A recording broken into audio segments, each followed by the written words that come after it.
Now, I will call to order the regular meeting of the San Marcos City Council. Today is Tuesday, August 5th of 2025. The time is 6:20. Apologies for the delay. Our executive session at the 3 o'clock took a little longer than anticipated. Ms. Trevino, would you please call the roll? Ms. Rodriguez. Here. Mr. Saul Gonzalez. Ms. Garza. Here. Mayor Houston. Here. Mr. Scott. Here. Mr. Mendoza. Here. Mr. Lorenzo Gonzalez. Here. We have a quorum present. All right, our invocation this evening will be given by Sheila Sideberry Thomas, Reverend of Wesley Chapel AME Church. You can pull that microphone down to wherever you need it. Good evening, council and members of San Marcos. Let us pray. Eternal Father, in this shared space of governance, we humbly gather, seeking your divine wisdom. Guide the city council, O Lord, as they deliberate over the pulsating issues of San Marcos. Empower their discernment, Lord. Illuminate their judgments and plans with your celestial insights. Help them to be good stewards over their civic responsibilities, and create a beacon for all. With hopeful hearts, we all seek your grace for good judgment, knowing that in you lies wisdom beyond measure. Lord Almighty, we beseech you in earnestness and humility that you guide this city council meeting. Let the discussions be filled by truth, transparency, and steadfast dedication to public trust.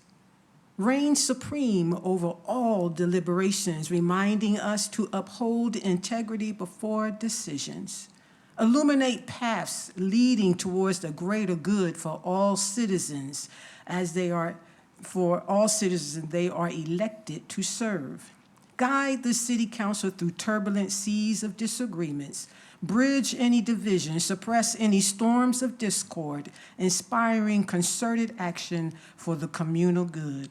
Imbue the council with the spirit of camaraderie and collaborative decision-making that knits together their diverse perspectives. Eternal Father, burn bright in all of our hearts the desire for efficiency and productivity. Propel us towards constructive dialogue, precision in timing, and wisdom to adhere closely to the agenda. Breathe on us your divine energy so we remain steadfast and driven, ensuring fruitful discussions during the meeting. Let not a moment be wasted. Instill in us sensibilities that foster practical solutions for San Marcos' prosperity. We humbly implore your guidance and intervention in all that is done or decided here today. And may you be reflected and glorified in the city council's work. In the name of our Lord, amen. That was so Thank you. beautiful. And now we will have our pledges of allegiance.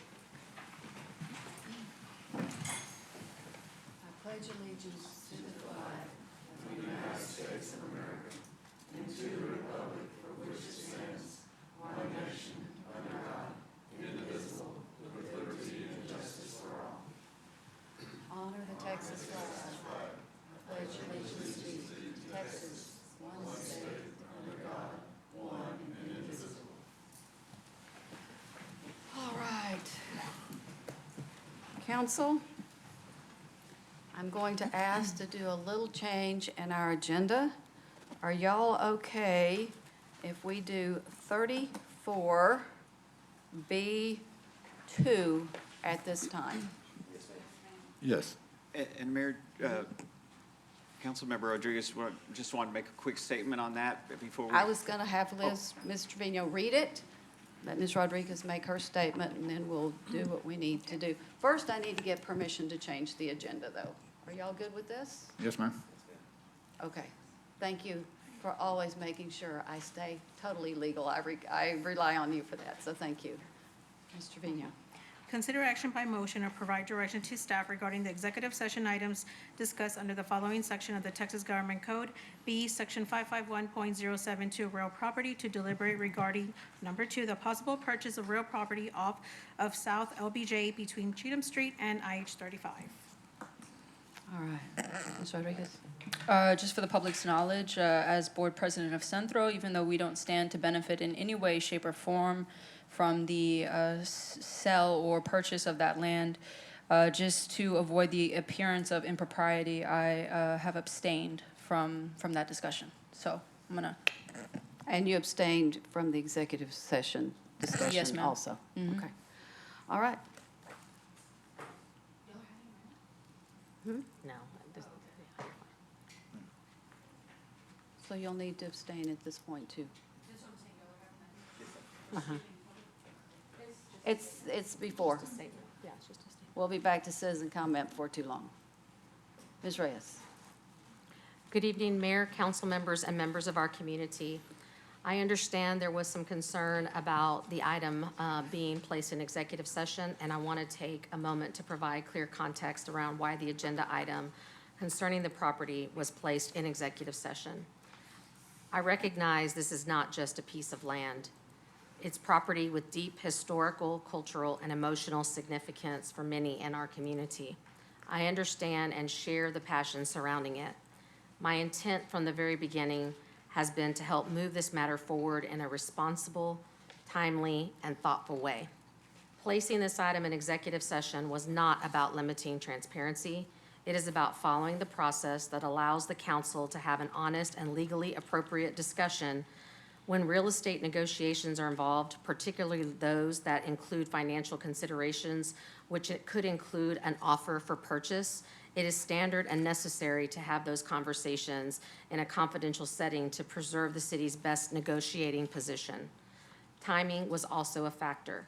The deadline for council members to request agenda items had already passed since the week prior, and I didn't want this important and time-sensitive issue to be delayed.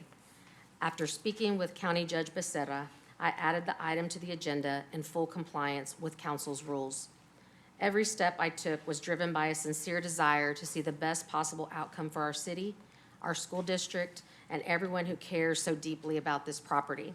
I acted with respect for the process we've committed to uphold, and just want to also share that mayor and council came out of executive session, or coming out of executive session, and what the direction that they provided to me is to have a conversation with Hays County Judge Becerra about the city's interest in moving forward with acquisition of the property. And so we will work on that. And then also having a discussion with Dr. Michael Cardona at SMCISD in terms of what process that would entail on his part with the district. So that is the direction that we have, and that is the direction that we will be moving forward with. Thank you, Mayor and Council. Council members have anything they want to say? Yeah, I'll go ahead. So I wanted to start by thanking everyone who came out to speak on this tonight. I know we kind of preempted that by announcing our decision first. And then also everyone who signed the petition on change.org. At this point, both the city and the county have made public commitments to explore preserving this property and keeping it from potential private development. But I just want to remind you there's still a third party, and that is the San Marcos CISD board. They can still move forward and sell it to a private developer. So I just want to encourage all of y'all to keep the same energy and go to the school board and encourage them to put a pause on whatever they have going in order to enter into these conversations and see what we can do, collaboratively to save this property. Anyone else? Ms. Garza? Comment. Go ahead. Yeah, I just wanted to thank the County Judge Becerra and the rest of the commissioners for their conversation earlier this morning during their commissioners' court. I think it's really indicative of our team approach to this and how we're taking very seriously all the concerns of our neighbors and the legacy and historical impact that Centro has had on our community. So thanks to them, thanks to our staff and city manager and mayor for making this happen and putting it on the agenda. Anything else? If not, we will continue with our regular agenda now with citizen comment. Could someone get Ms. Rodriguez, bring her back in, please? Thank you. City Council hears citizen comments at work sessions, workshops, and regular meetings. Those wishing to speak, there is a sign-up process. Speakers may speak once during the citizen comment time period and may not yield time to others. If you speak now about a public hearing topic on tonight's agenda, I just ask that you not repeat exactly the same comments again during the public hearing on the same topic. You will have 3 minutes to speak when you state your name. A timer is displayed on the screen and you'll start in the green. When the timer shows only yellow, you have less than 20 seconds left. When it's red, your time to speak is up and a bell will ring. If you are online, sometime before you speak, the prompt will pop up on your screen asking to promote you to panelists. That's what allows you to speak. Please click OK or yes or whatever it is in a timely manner so that you can speak when your turn comes up. The mayor and council will endeavor to ensure that meetings are conducted in a courteous manner and in an atmosphere free of defamation, intimidation, personal insults, profanity, or threats of violence. If you do any of those, you will hear the gavel. It's not you get to do it and I say you don't do it again and you get a second chance. This is your warning. So if you hear any of if I hear any of those, you'll hear the gavel, and then I'll ask you to leave the council chambers. Should someone need help, we have a police officer here who can assist you. This is your warning. So our first speaker, and I'm gonna call the first 5 names so that you can be getting ready, especially if you're sitting in the middle here. The first speakers in this order will be Norma Blackwell, Monica Followell, Corey Wheeler, Clay Green, and Lisa Young. If y'all could line up, and if Ms. Blackwell will be first one at the microphone. Hi, good evening, Mayor and City Council. My name is Norma Blackwell. I'm the CEO for Casa Centro, Texas, and I'm here tonight to express my strong support for the San Marcos Lions Club and their 2 rental operations at San Marcos City Park. I respectfully urge you to renew their lease under terms that keep their overhead manageable and uphold their mission of community service over profit. The Lions Club Tube rental is an iconic and cherished part of our community, bringing people together and benefiting hundreds, if not thousands, of each year. It offers meaningful volunteer opportunities, employ Texas State University students, provides mentorship, and helps fund scholarships for local high school students. Additionally, proceeds supports numerous of local charities, including Casa Centro, Texas. The Lions Club generously extends children, youth, individuals with disabilities, people experiencing homeless, and so many others in need.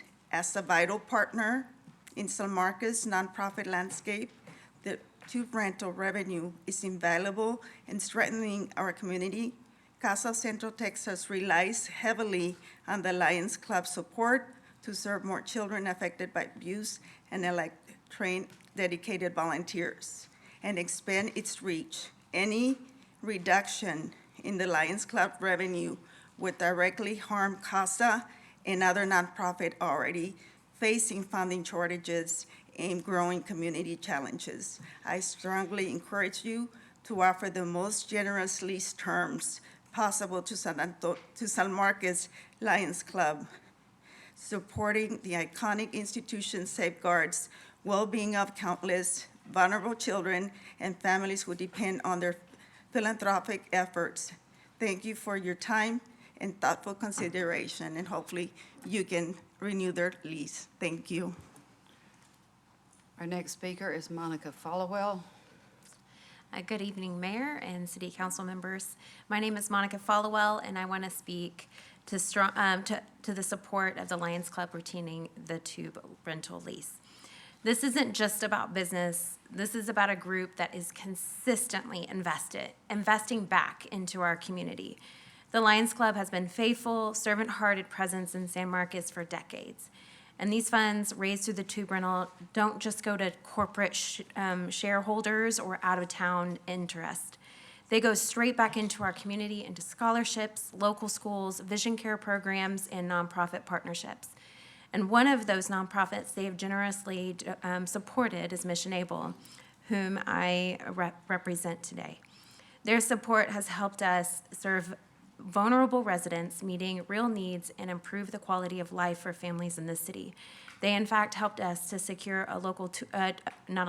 helped us secure a tool trailer that's already been put to use over 170 hours since May 30th of this year, helping us mobilize over 450 volunteers just this summer. And we're just one organization of the many they've assisted. This lease isn't about recreation, it's about reinvestment. The Lions have proven years after year that they're not just in this for profit, they're in it for people. They know San Marcos, they serve San Marcos, and they steward the resources they earn for San Marcos. We don't need to fix what's not broken. Let's continue to partner with those who have proven themselves trustworthy, generous, and mission-driven. I would urge you to vote to allow the Lions Club to keep the tube rental lease. Our community will be better for it. Thank you for your time. Our next speaker is Corey Wheeler. Hello, my name is Corey Wheeler. I'm the president of the Lions Club. Thank you, Mayor and City Council, for listening to my words today. I'm coming to you today for basically 5 impacts for 5 more years of the tube rental. Number one, I want to talk about the economic and employment impact. We hire roughly 70 employees each summer, which 65% of that is high school, local high school students, 280 over the past 4 years to be exact. And ultimately, we also hire college students, and we put college students also in leadership positions within the thing as well. So I think we do a remarkable job training and giving our youth an opportunity for their first job ever here in San Marcos. Secondly, there is a tourist industry impact. We are a destination. We get clients from Houston, Dallas, San Antonio, College Station, and as far south as Harlingen and down south as well. So, not only do those clients come to town, but they stay in our hotels, they shop at our local businesses, and eat out at our local restaurants, which also brings revenue to our city. Number 3, I want to talk about the actual city impact that the tube rental has. We have asked to buy some things for the city, and we ask when do you need it and when do you need it by. So, for instance, we bought the new the Perry weather system at the city park. When the Parks and Rec Board asked for that, we said no problem. 100% support of the city Parks and Recreation Initiative on the single-use container ban. We've even stopped selling sodas and Gatorades and everything else like that. We sell a bottled water. We give the customer a reusable bottle to go with that free of charge for their purchase. Encourage them to put it and then recycle it at that next station. We give various grants as well over the past years for all of our first responders here in town as well, and very generous in that avenue. Number 4, the community impact. We have given over 78 grants over the past, this year alone, 5 to 10 new grants each and every year that we add to our docket here. More importantly, we have increased and give students scholarships to where ultimately this year we're giving close to $60,000 in scholarships as well. An additional focus on sponsorships also to help other nonprofits with their fundraising efforts. But lastly, I'll tell you, we have an environmental impact. We have took it upon ourselves and made it a strong effort to partner with the EYES, with SMRF, with the Texas State University, City of San Marcos, the Mermaids, and everybody else we can partner up with to help out the environment. We're asking for 5 more years for our lease. Thank you so much. Our next speaker is Clay Green. Good evening. My name is Clay Green, and I'm the Scoutmaster of Troop 112 here in San Marcos. I'm here to talk about a little bit about 112 and the Lions Club, but I do want to note that the Lions Club supports 3 scouting units, and I'm just one of those 3 units. Our troop has proudly served the community since 1974 and just celebrated our 50th anniversary. Since our very early days, we have been chartered through the San Marcos Lions Club, and we are honored to be the longest continuously active troop in San Marcos. Our history of over 50 years is deeply tied to the support and the partnership of the Lions. Today, Troop 112 is a thriving unit with scouts from diverse backgrounds across different schools, faiths, and family situations. Even as I speak tonight, our scouts and adult leaders are at back-to-school events at Miller and Goodnight Middle School, sharing the benefits of scouting with families. Our commitment to service runs strong. Every year, we join with the Parks Department to place flags on veterans' graves in San Marcos, lead flag ceremonies at various civic events, and assist the Lions in food distributions during Christmas. Our scouts also lead Eagle Scout projects that serve local organizations like Southside Community Center, Crockett Elementary, the San Marcos Animal Shelter, and along the San Marcos River. None of this would be possible without the financial support of the San Marcos Lions Club. Since the 1970s, the Lions have made scouting accessible for boys ages 10 to 17, regardless of family income. The rising cost of uniform, activities, camps can be a barrier, but thanks to the Lions' generosity, we have provided scholarships for summer camp, uniform, monthly campouts, and more. Many of our scouts, including those from single-parent families, wouldn't have these opportunities without support from the Lions. Beyond this, the Lions helped us establish the Eagle Scout Paul Pena Memorial Scholarship in honor of Captain Paul Pena, a Troop 112 alumnus that has continued to support our scouting and attending camps and advancing in scouting. The Lion impact goes even further. As Corey mentioned, their tube rental operation is a valuable source of youth employment in San Marcos. And for most of my current scouts who are old enough to work, their first job is or was with the Lions, including my own son. In closing, Troop 112, like so many in our community, relies on the generosity of the San Marcos Lions. Their support truly changes lives and helps shape the next generation of leaders. Thank you, and I hope this strong partnership continues for many years to come.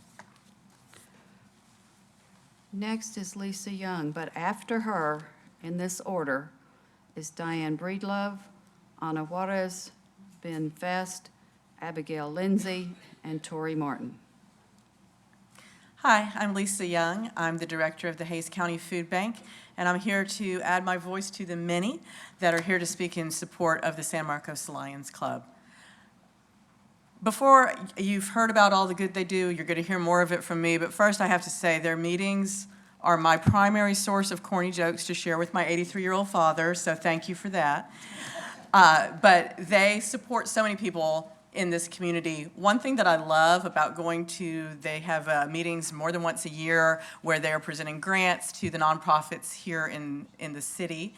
One of their major supports and pillars of their foundation is food assistance, and they have stood up for the food bank over and over every year with continued funding and with volunteerism. They are over there slinging frozen turkeys with the rest of us every year, handing out food. I expect to see them at the new building handing out food.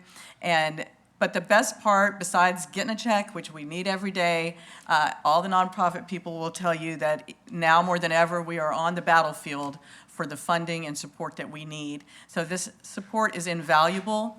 But one of the things I enjoy most about going to their meetings, besides the jokes, is sometimes there are other groups there that I've never even heard of that are getting support from the Lions Club. And to see that tapestry and the support that they get from city leadership, the support that we get from them, and then the support that we provide to each other is really what puts together that fabric that keeps human services going in this city. It's very needed. Honestly, we keep saying now more than ever, but every day it's more and more true as people have lost their funders and their government support. So I hope that the council and Madam Mayor, that you'll continue to support the Lions Club to the degree that they have for the next 5 years. Thank you. Diane Breedlove. Good evening. I'm Diane Breedlove, and I'm here to represent Schoolfield, because Schoolfield is one of the nonprofits that the Lions Club has supported since we were begun in 2013. Schoolfield you all know, provides weekend food for kids in the San Marcos School District so that they can come to school on Mondays able to learn. We have grown every year since our inception, and this year we're going to serve 1,400 kids every weekend of the school year. That's kindergarten through 12th grade. And we are able to do that, and we were able to grow because of support from people like the Lions Club. The Lions Club has supported us every year. They have supported more than 300 kids for a whole year. It seems to me it would be difficult for you to find a vendor that runs the tube rental that's more invested in the city than they are. I'm only one of many nonprofits here tonight and others who aren't here who have stories to tell about the difference their investment has made in the lives of people who live here in San Marcos. Yours is not an easy job. Having worked for a city and watching city councils, I know that your job is difficult to figure out how to maximize the benefits for residents and minimize the cost. That's not an easy job. So, and it goes thankless often. Thank you for what you do, and thank you for continuing your support for the Lions Club so that they can continue to support all the good efforts that go on here in San Marcos. Thank you. Our next speaker is Ana Juarez. Good evening once again, Mayor and members of the City Council. Y'all caught me off guard a minute ago. I was surprised because I thought of what happened to the prayer and the Pledge of Allegiance and all that stuff. I got things mixed up, so I already gave you my spiel. I'm not going to waste too much of your time other than just to say, you know, I really thank you all from the bottom of your heart, of my heart. I appreciate all that y'all have done. I knew from when I ran into you at different places that it seemed like everyone loved the idea. I think it's a great idea.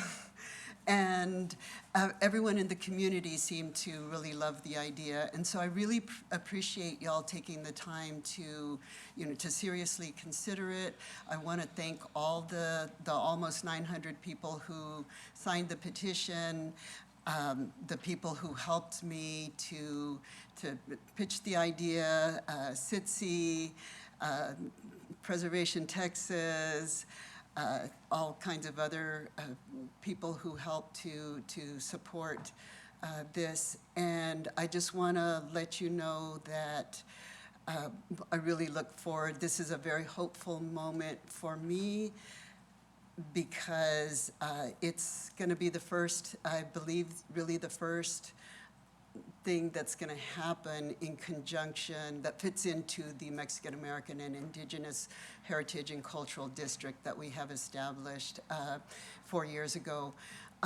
I also want to say that it really fits into the south of downtown plan perfectly. There's so many things in there that the idea supports, and so you can definitely count on me to try to get some support from the school district and try to move this forward. But thank you so much for seriously considering this, and I'm thrilled to be moving forward. Thank you. I can have a life again. Okay, and those that should be lining up to speak are Ben Fest, Abigail Lindsay, and Tori Martin. If you could come on in and be ready to speak. Good evening. My name is Ben Fest. Thank you for hearing me out tonight. I'm here to lend my support, the voices that have been speaking for the Lions Club to maintain their tube rental lease. And I'm here because my wife, Heather, and I, we run a small nonprofit called Phoenix Stone Foundation. And we help children fighting childhood cancer in Central Texas. And it's in honor of our son, Phoenix, who went to be with God just before his 3rd birthday. And God put it on our hearts to take the love that we have and push it out into the kids who are still in the fight. And so we have these programs that we've developed from our experience in the hospital to help shine some light into their dark fight. And the Lions Club has been absolutely integral to our ability to maintain those funds year after year to help these kids. Some of the programs include like comfort boxes to help other families like ours who received the news that no parent ever wants to hear, that their child's going into hospice. And no gift can really make a difference in that tragedy, but it shows our love, and it gives them a sense that they're seen, and it's been very important to us. And we pioneered that program through the funds that were given through one of their grants. We were given funds to support the kids who were in the hospital during the Christmas season.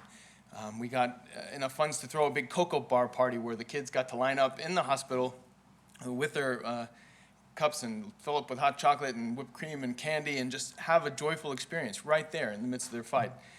They give us funds for new diagnosis bags. Parents who are taking home an immunocompromised kid for the first time have a learning curve, and we give them some things to kind of get them off on the right foot. And all of this is made possible by their generous support. And I just can't help but think, I hear all these different nonprofits that are being served. When you have this river here, it's been a life-giving source from time immemorial.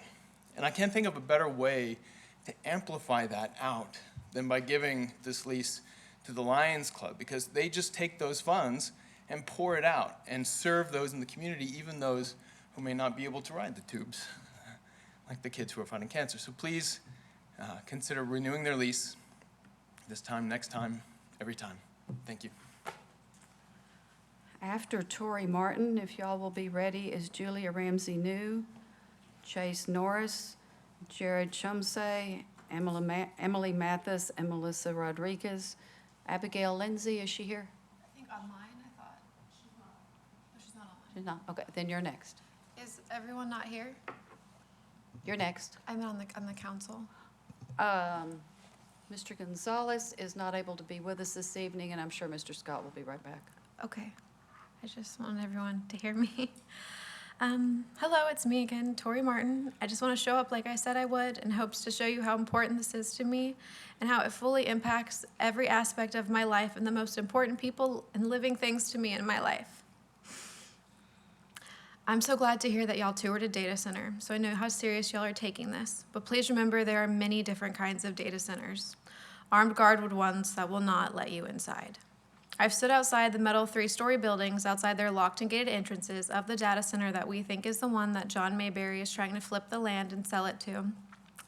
And I knocked on their door to try to ask what potentially it would look like to be good neighbors to each other. And of course, they were not interested in seeing me or letting me in or talking to me. And I don't think they will ever be.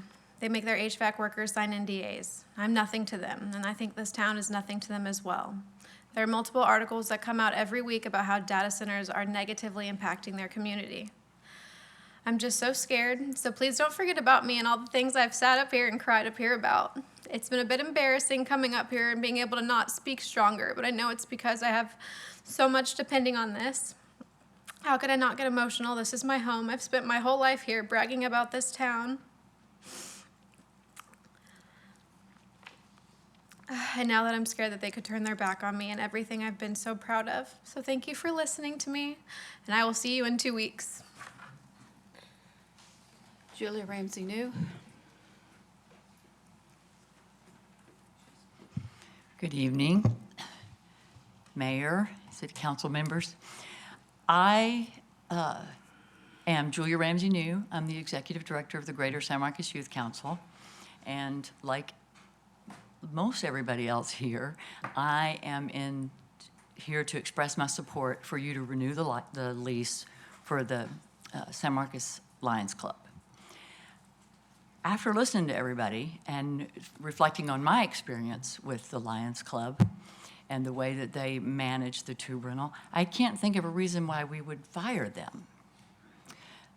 They operate it in a very, with a lot of integrity and honor, and they have supported us. We've been in San Marcos since 1986, and they have supported us every year. And I asked Corey and John outside in the foyer, I said, What did y'all do before you had the tube rental?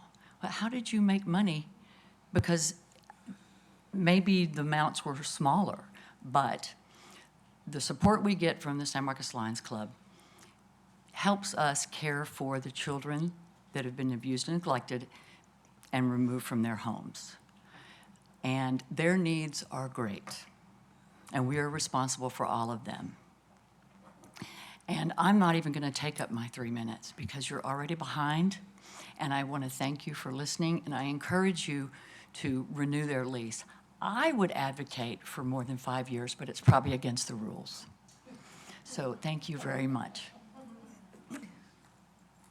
Our next speakers in this order, if y'all could come on in and get ready. Chase Norris, Jared Chumsey, who'll be joining us online, Emily Mathis, and Melissa Rodriguez.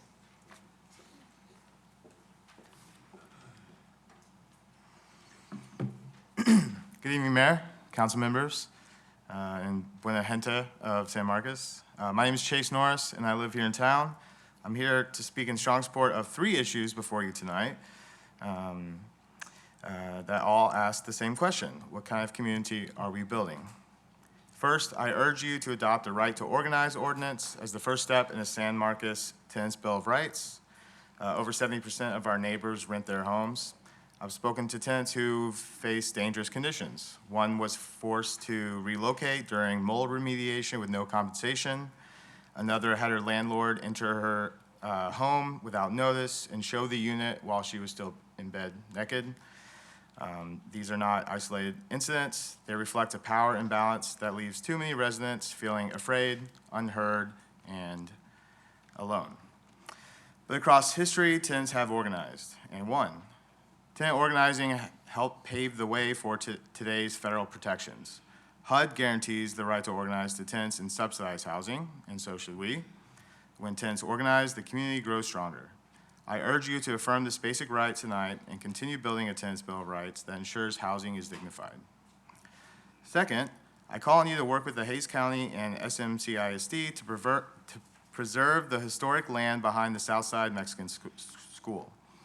This property holds the stories of San Marcos's earliest Mexican-American families, stories of faith, remembrance, learning, and community. It stands within the East Guadalupe Cultural Heritage District and is under threat of being sold and lost to development. We can protect this land and transform it into a plaza fit for storytelling, music, gathering, and community, and pride. Third, I ask that you continue the lease of the Lions Club tube rental. I myself am a Lion, and the club keeps the riverfront clean and welcoming while raising hundreds of thousands of dollars for over 70 charities. It's a model of service that connects visitors and neighbors to the heart of the San Marcos River while giving back to the people who live here. These issues may seem separate, but they're not. They're all about who belongs, who gets a voice, and whose stories matter. I urge you to seize this moment, protect tenants, preserve history, support service. Let us be a city rooted in fairness, memory, and shared care. Thank you, and thank you for your service. Is Jared Chumsey on?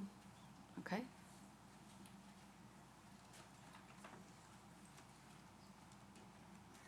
Yes, hi, good evening, Mayor and City Council. My name is Jared Chumsey. I'm joining to y'all via Zoom on behalf of TAG, the Tenant Advocacy Group, in support of the San Marcos Civics Club and Council Member Amanda Rodriguez, in the push for a right to organize as an ordinance in the city. I want to start by just thanking you all for your tireless work. I know that you all don't get paid enough for this stuff, these endless meetings and making decisions that impact the lives of all of us, but it's work that needs to be done. As I'm sure all of you know, there are things called good landlords, but there are also things called bad landlords. Some of you on council are landlords, right? And I acknowledge and recognize that. And I trust that you are the good kind. But it's about time that the city starts rewarding the good while also recognizing and acknowledging the fact that we have a bad landlord problem. So the ordinance that's listed in item 32 on the agenda is, I think, a vital first step in that process. It's so vital, in fact, especially considering the fact that 70% of San Marcos rents, myself included, that it really is the duty of City Council to represent the interests of all of those residents, not just that of the developer or the landlord. So this is a necessary first step in the broader tenants' bill of rights that the San Marcos Civics Club is fighting for.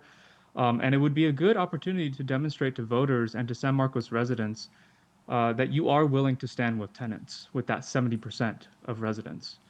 So what a right to organize ordinance, I think, can do is to provide protections for tenants who just simply want to discuss problems in an honest and open way with their landlords, but are afraid to do so due to fear of retaliation. If I wanted to talk to other residents to see if they were experiencing similar issues, I could potentially be targeted by my landlord because I don't know that I have the existing right to organize. And so further enshrining it at the local level would provide even better protections. It would protect undocumented immigrants from landlords who abuse their tenants' legal status to allow unlivable conditions to be the norm. And it would allow organizations like TAG, like the San Marcos Civics Club, or anyone else who wish to form a tenants union to even just simply distribute simple Know Your Rights flyers. So there are specific ways that landlords and property managers can and have and do squeeze tenants out of money or into submission or just into moving out rather than actually solving the root problem. But the city can also protect tenants in specific ways. Number one is to clearly define what retaliation looks like. Number two is to define the local consequences for these actions.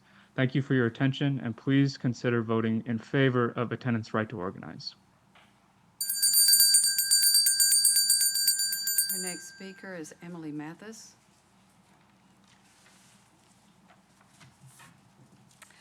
Good evening, Mayor, council members. My name is Emily Mathis. I am the Vice President of Economic Development at the Hayes Caldwell EDP. I'm here tonight to express my full support of Project Cat Tree, a 130-room, $40 million privately developed downtown hotel that will be a transformative asset to our city. A full-service downtown hotel will act as a catalyst for surrounding businesses, generating new foot traffic, increasing average spend in the downtown corridor, and supporting our local entrepreneurs, restaurants, and retailers. When visitors stay overnight, their dollars go further, supporting jobs, boosting sales tax revenue, and extending the vibrancy of downtown into evenings and weekends. The project also enables us to tap into new markets, small to mid-sized conferences, university-affiliated events, business retreats, and weddings. And with Texas State's recently announced move to the Pac-12 conference, these opportunities are expected to increase with more interest in San Marcos from outside Texas. As economic development professionals, we're always evaluating projects through the lens of the public ROI. This project has 0 property tax abatements. Its $40 million investment in our urban core will translate into decades of reliable property tax revenue. At the same time, it adds modern lodging infrastructure to support both residents and visitors and strengthen our position along the corridor as the only 4-star hotel between Austin and San Antonio. This hotel supports the goals laid out in the downtown area plan, our economic development strategy, and the tourism development objectives. One of the recommendations of the downtown area plan is B4, under building form and infill development, says, attract a downtown hotel that provides multiple economic benefits and assets to downtown that serves visitors to San Marcos and Texas State University. This achieves that goal. It also places a taxable asset on the tax rolls on a parcel of land that's currently generating no taxes. For an economic development standpoint, this project represents a strategic and fiscally sound opportunity for the city of San Marcos. With the city retaining 100% of property taxes generated by this development, we are securing a high-value return on a project that enhances both our tax base and our community infrastructure while accomplishing community-identified goals for our downtown. The developer has a track record of high-quality developments, and the hotelier operates top-notch properties. I urge you to support the incentive agreement. Thank you. Our next speaker is Melissa Rodriguez. After her, if y'all could be getting ready, is Caleb Keys, Casey Baker, who'll join us online, Maxfield Baker, Amy Camp joining us online, and Brandon Oles. Good evening, council members and mayor. My name is Melissa Rodriguez. I'm the CEO with the Hayes Caldwell Women's Center, and I'm here to express my strong support for agenda item number 7, same item that most of us are here to talk about in support of the San Marcos Lions Club and their extension for a term of 5 years. The San Marcos Lions Club has long been a pillar of generosity and service in our community. Their contributions go far beyond fundraising. They're deeply invested in the well-being of our residents. From supporting youth programs to organizing community events and health initiatives, they consistently lead with heart and purpose. One of the most meaningful examples of their impact is their support of the Hayes Caldwell Women's Center. Over the years, the Lions Club has provided critical resources, volunteer support, and financial contributions that have helped HCWC serve the many local survivors of abuse and violence with dignity and care. Most notably, the Lions Club provided the initial funding to develop plans for Marla's Place, our transitional housing apartment complex that offers safe, stable housing for women and children rebuilding their lives. That kind of visionary support doesn't just change lives, it saves them. Approving this lease is not just a practical decision, it's a moral one. It ensures that a trusted, proven organization can continue to serve our city from a space that they've long called home. I respectfully urge you to approve the 5-year lease and allow the San Marcos Lions Club to continue their invaluable work in our community. Thank you. The next speaker is Caleb Keys. My name is Caleb Keys. I think the Lions Club's great and data centers are trash that have no business in this town, but I'm here on behalf of my mom and her neighbors who are tired of property damage and unsolved crimes due to inaction or misaction by the city. My mom bought her house on Bishop between Belvin and Brown going up the hill toward Wonderworld back in 2010. Since then, her mailbox has been taken out by reckless speeding drivers on 4 occasions, including last Friday at 7:55 p.m. when our yard was also torn up. If I had been getting the mail at that time, I would currently be in the hospital or a morgue. Her neighbors have had equally as many mailboxes, if not more, taken out during this time, as well as an electric pole that knocked out power to our neighborhood. The most recent time, we heard the incident Friday night and immediately came outside to see a silver Toyota pickup truck ripping up our yard, driving on towards the intersection of Bishop and Hopkins, turning left past multiple traffic cameras towards the square. When we called police, she was told to call if we see the person again, and that San Marcos Police did not have access to the traffic cameras. If San Marcos Police Department does not have access to the San Marcos traffic cameras, who does?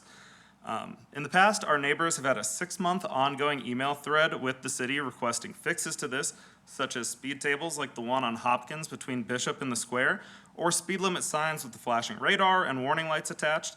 Instead, recently, speed reduction markers were recently laid down on the street in front of our houses and seem to be serving zero purpose whatsoever. My SUV drives straight down the lane of these speed reduction warnings without touching either side of them. I'm not sure if the expectation of a 1 to 2 business day email response time that was discussed earlier still applies to private citizens, but I did email one of y'all. I'm hoping to get a response at some point to that on Friday night. We were also told, that's about all I have to say on the matter, but I hope you guys consider it. It is a serious traffic violation that is ongoing and has caused multiple property damages to not only our property, but our neighbors' properties. Thanks for your time, and appreciate it. Our next speaker is Casey Baker, who joins Hi, us my name is online. Sorry, go ahead. Oh, you're good. Hi, my name is Casey Baker. I've got a wicked cough, so y'all don't want to listen to me in there. But I did want to zoom in and talk a little bit about the right to organize that has been presented on the agenda today. Some people might think, well, why do we need a right to organize? Are people even asking for this? I believe that there's a lot of people that don't know that they could possibly organize, and that they feel like it's just the standard, like it's a rite of passage to have to rent out some crummy place whenever you live in San Marcos. We all have horror stories about some place that you lived back in college or the place that you're in right now. We've got people talking about how their AC's been out and nobody's coming to fix it, but they don't get a break on their rent. It's it's just something that people have accepted as the standard. I think that if we can enshrine a right to organize for our citizens, we can let our people get together with other people renting from the same landlord, and they can work together to solve issues that are impacting their health and safety, and honestly, get their money's worth for what they're paying in rent. I understand that it would be hard to be a landlord. I don't really want to rent out my property to anybody else. I could imagine that things would get broken. However, I do think that if I was to rent out my property to somebody, I would want to make sure that it's in safe and stable condition and that they're not going to have a heat stroke inside of my home. So I think having the right to organize is going to be very important moving forward so that regular San Marcos people, about 70% of us, can get together and work on making sure that they're living in a safe, habitable home. The other reason I think that it's important to have a right to organize and why this is needed is because when we started discussing this and bringing it up on the internet, people in the Civics Club have been posting in various social medias. There was a Reddit post that went up about this, and somebody who responded identified themselves as a local property renter and said that he wanted to look into making sure that he evicts anybody that supports this or evicts anybody who signs the petition for our Tenants' Bill of Rights with the San Marcos Civics Club. I don't know if that person was legitimately a landlord, if they're just an internet troll or what, but I think that there's enough fear out there that people need to know that they will be protected by our city of San Marcos if they decide to push for health and safety in their living environments. Thanks, and have a good one. Our next speaker is Maxfield Baker, who joins us in person. Hey. Yes. My name is Maxfield Baker. Again, I'm the founder of the San Marcos Civics Club. And we have been the ones who have actively pushed to have this come to council as we started approaching you all back during visioning. We are really thankful to Council Members Rodriguez and Scott for putting this on the agenda and think that that partnership itself speaks to not only the reasonableness and appropriateness of this, but the need for it. We are basing our request off of what was passed in Austin in 2022.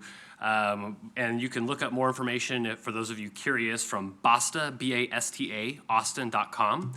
They are a special project of the Texas Rio Grande Legal Aid, whom the city already has a contract with, as well as the Austin Tenants Council.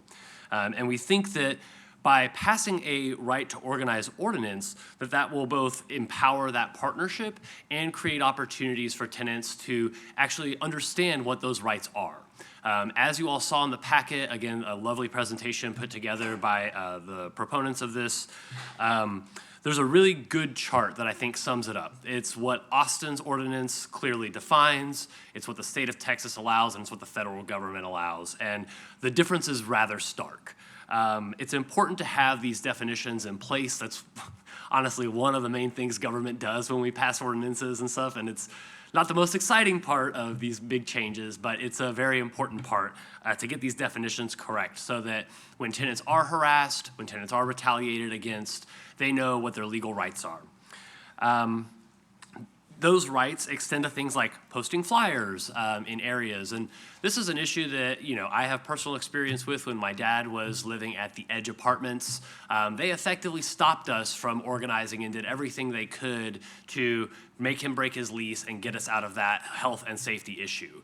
And even as someone who's well-versed in what my rights are, it's difficult and an uphill battle to feel like you can actually stand up to somebody with that much more money than you. And we would stand by mailboxes, we'd try to post things on public boards that other people were clearly posting public flyers on, and we were shut down. This also, and most importantly, I think, emboldens tenants to start tenants associations. And again, when you look at the work that BASTA in Austin has done, they've been able to stand up and help provide support through the Texas Rio Grande Legal Aid to the creation of these tenants associations. All that being said, we're asking that for those of you that might have questions, for those of you that work in the development property management community, reach out to us, come to our Civics Club meetings. The next one is going to be the fourth Monday of August at Tantra from 6:30 to 8:30. We hope that you all endorse this and move it forward, and that we can continue to have discussions about what it means to organize in San Marcos. Thank you. Our next speaker is Amy Camp, who joins us online. Hello. There you are. Hi. My name is Amy Camp, and I'm here to speak in support of the Right to Organize ordinance. I think that this would be really valuable to the San Marcos residents who are renters. From my personal experience, I haven't rented in San Marcos, but I was a renter pretty much all of my adult life before that. And renting in Austin, I did come up against some of the same types of issues with landlords that I know that we have here in San Marcos. I had one landlord where the gas in our house stopped working, and she didn't want to pay what it cost to fix it. And we did have to take her to court and threaten to sue, like to go ahead and file that lawsuit to get her to do it.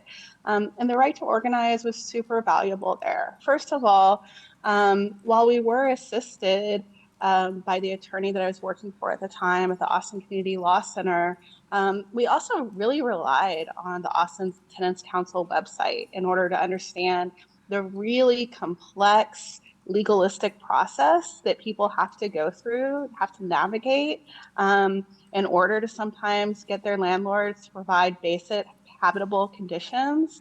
And importantly, we were able to work together with our neighbor who was experiencing the same issue. I don't know that we would have had the same successes without that right to organize.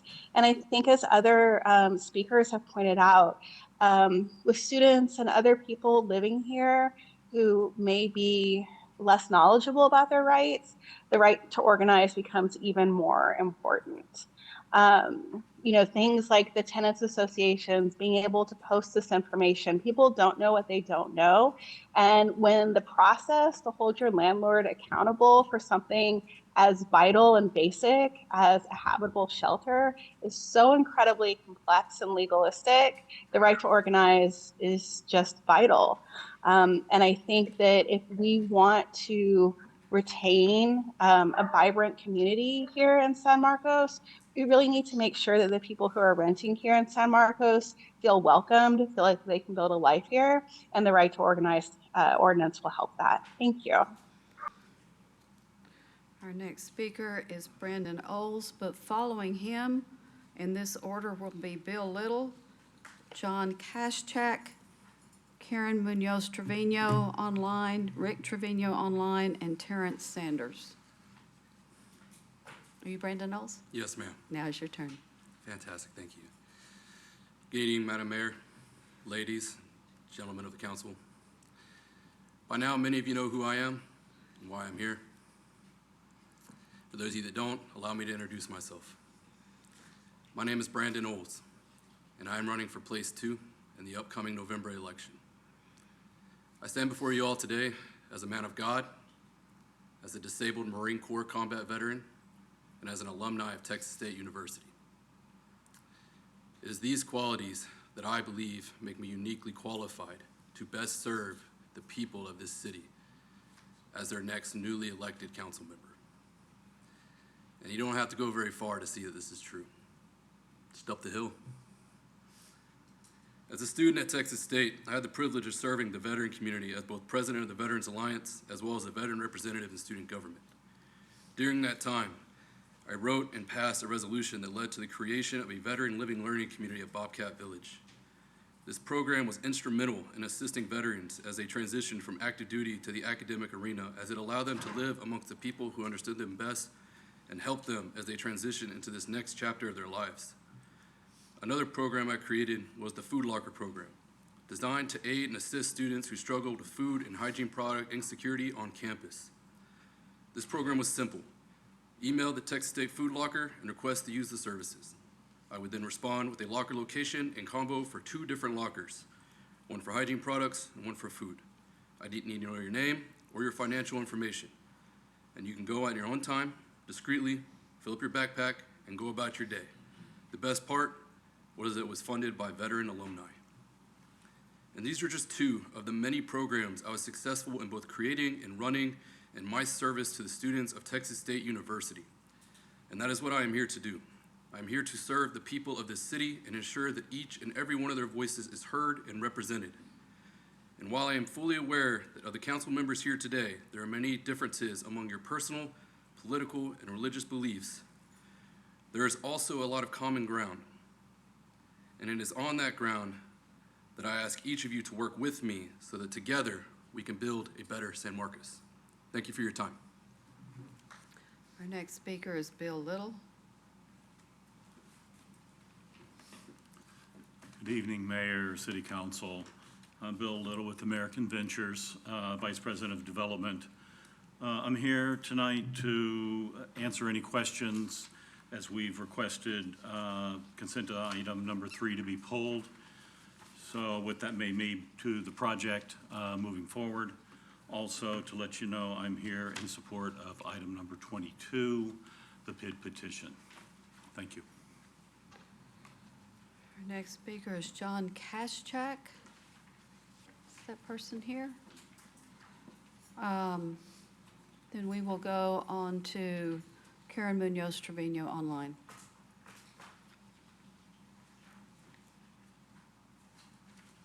Hello, can you hear me? Yeah, we can hear you. I apologize for my union background here, but that's fitting. Good afternoon, Mayor and Council. My name is Karen Munoz-Trevino, and I'm an attorney here in town and have been a renter myself here since my first college apartment in 2013. I'm here to speak in support of an ordinance protecting tenants' right to organize. I thought long and hard about what value I could bring tonight, so I decided to tailor my comments to the law and how they're insufficient here. Too often in this country, in this state, the only way that people can get some semblance of justice is if they sue. This is true with car crashes. This is true with police misconduct cases. And it's also true when a tenant has issues with their landlord. Suing isn't easy, though. Suing costs both parties money, wastes precious judicial resources, and a person typically has to wait until they've been harmed before they can ever actually bring a lawsuit forward. Lawsuits take time also, meaning that a person often won't see any semblance of justice until much later. There are very few nonprofits that specifically represent tenants or do civil rights at all. And these nonprofits that do are so often at capacity. Finally, when a tenant actually does make it to court, so often the law is not on their side. And in Texas, as you've seen in the comparison chart in your packet, state law doesn't necessarily favor tenant organizing, and it certainly does not favor tenants. Collective organizing, tenants organizing with their neighbors for better rights, is a way that tenants can push for justice. It's a way to get your landlord to work with you. It's a way to level the playing field, to get your landlord to negotiate with you, to resolve the issues that a tenant is experiencing without ever having to sue. I would be remiss if I didn't mention that there are so many students in this community, students ripe for exploitation. When you live at a rent-by-the-bed complex here, as I have several times, when you visit the leasing office, you're often met with another college student. I have a friend who was told by staff at their leasing office that an eviction, quote, wouldn't be that bad, end quote, for her. I say that not to trash this one student who gave my friend incorrect information, but to make the point that this situation, the reality that another college student could be the closest contact with management in these rent-by-the-bed property management situations all across the city. That situation should be troubling for obvious reasons. To drive home my point, as it pertains to my friend's situation, an eviction can stay on your credit report for up to 7 years. Lastly, the fear that a landlord might retaliate against a person often does stop them from speaking out, and I'm pretty sure there are residents who chose not to comment today at this very meeting. That fear of retaliation only becomes worse when you talk about organizing. Council should absolutely support an ordinance protecting tenants' right to organize, and I hope that you do move forward with this ordinance. Thank you. Our next speaker is Rick Trevino, who also joins us online. Good evening. I'm going to start by saying something I think is pretty obvious, but I think it's important to say out loud. Could you state your name for us, please? Yes, it's Rick Trevino. Well, like in housing, having a roof over your head, and the quality of that housing is essential for a good quality of life. And because of that, this issue ought to be given special consideration by any city body, especially one with such a large and transient rental community. So I'm a criminal defense attorney, but prior to this, for 3 years, I worked on the St. Mary's Housing Hotline. And it was actually my first job after law school. And I've taken hundreds of calls from eviction crisis to uninhabitable conditions. And it really was a lesson in power. I really got to appreciate that tenants really don't have much. You know, I've seen a lot of squalid conditions, sunken floors due to water damage, mold, no hot water, no AC in Texas. And when folks find themselves in these situations, they're shocked to see how limited their options are. And it's then when they really appreciate how powerful tenants have it under law in Texas. And another extremely important aspect of all this is that not all landlords are created equal. Some are better at this business than others, and the ones that are bad at it, their margins are really tight, very thin. And when margins are thin, they make cuts. And some, unfortunately, have no scruples against holding off essential improvement.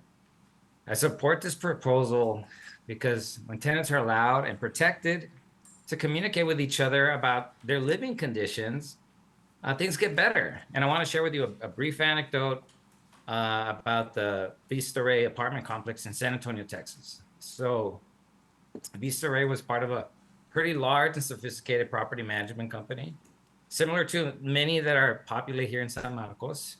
And the folks, their living conditions were unacceptable, and it stayed that way for a long time. And it wasn't until they started talking to each other and speaking in one voice, and when they started to organize, that things changed. And it wasn't a picnic. Now, there was retaliations, but eventually things did change. Over $1 million in improvements. And that didn't happen because out of the goodness of the landlord's heart. It happened because they forced the issue, talked to their leaders. Your constituents rent. Most of them do. And there are more renters than landlords. And I haven't heard anyone yet speak against this, and it kind of reflects the power dynamic here. People have to really use our democratic channels, whereas large landlords, they have power different in this country. Our next speaker is Terrence Sanders, and after Terrence will be, in this order, Saunders Drucker, Bobby Levinsky, James Summers, Cy Freddie, and Diane McCain. Is Terrence Sanders here? Okay, is Saunders Drucker here? Yes. Aha, come on in. You'll state your name and then you'll have 3 minutes. Hello, my name is Saunders Drucker. I'm here to address water concerns and development in the San Marcos area in general. I'm a graduate student here at Texas State University, where I study the effects of climate change on endangered rattlesnakes that live out on mountaintops in the middle of the desert that nobody here has probably ever heard of.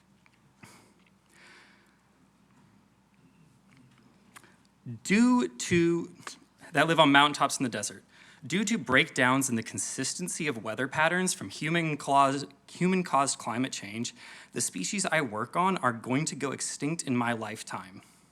Perhaps you are a climate skeptic, so let me present myself as such a climate scientist that you've probably heard about. I work on no agenda. I use public, government, private rain gauges, and NGO sources to track changes to weather patterns over time. I look at in-depth habitat scale conversion to see how desert habitat aridification is happening. And then I map that with declines in rare species. No one pays me to do it. I don't make a lot of money. I have no agenda but the truth. And with that in mind, I come before my city council to remind you that you too hold something dear which you are projected to lose. Water futures for the San Marcos River cannot be guaranteed past 2047. All aquifer and rainfall trends show that our water resources in Central Texas cannot support current demands, much less the projected growth. We are seeing this loss in climatic consistency in real time. Last year was the hottest year on record, preceded by the year before that, And now in this year, we see months of extreme drought followed by some of the most intense rainfall and wind speeds ever recorded in the state of Texas, many of which these summer systems were not predicted by our weather prediction systems. This led to disasters that we see in Kerrville, and it's going to lead to a continuing alternating pattern of extreme drought and catastrophic floods that are likely our new normal. And what do we do about this? We continue to develop without real demand and commodify every inch of land, water, and sky, all towards the most pointless end. The answer to these issues, both here and beyond, is the mass-scale conversion and restoration of land, repairing our watershed and the greater water cycle. But instead, we get out-of-town developers and greenwashed claims of eco-friendly office buildings, and make no mistake, every data center built in this area is a waste of resources. I can tell you, I studied the climate. The solution to all of our problems is just not another different type of office building. Please don't be deceived. As we cede our resources to these sorts of developments, I wonder if anybody here has actually thought about what it means when a city runs out of water. I hate being alarmist. I hate bringing parties down. But if you remember what happened during COVID with toilet paper, we are heading towards that with water. Thank you. Next speaker is Bobby Levinsky. Thank you, Mayor and Councilmember. My name is Bobby Levinsky. I'm here as a resident and not on behalf of any organization. I'm here to speak in favor of the tenants' rights to organize ordinance. Right now, I'm an environmental attorney, but in my former roles, I was a real estate attorney, and occasionally I've represented pro bono clients in disputes against their landlords. I can tell you a horror story that I experienced in Austin before their right to organize ordinance was in place. I had a client that was experiencing a rat infestation in their property, and the landlords were threatening the other tenants who were raising complaints based off of their immigration status. So people were afraid to speak out. Had they had somebody that could, an organization in place that could be there for them to speak out, it would have been easier for them. Luckily, he was able to contact us, and we were able to figure out a solution for him. But we weren't necessarily able to figure out a solution for the rest of the tenants because we had to take care of our client. We need these organizations in place at these properties so that they can advocate for all of the tenants there, not just the one tenant that is able to bring the complaint in court. So I don't want to reiterate what Ms. Munoz and Mr. Trevino said, but they're right. The law is imbalanced, and it's imbalanced in a way that tenants have almost no right to access the courts. It's very difficult.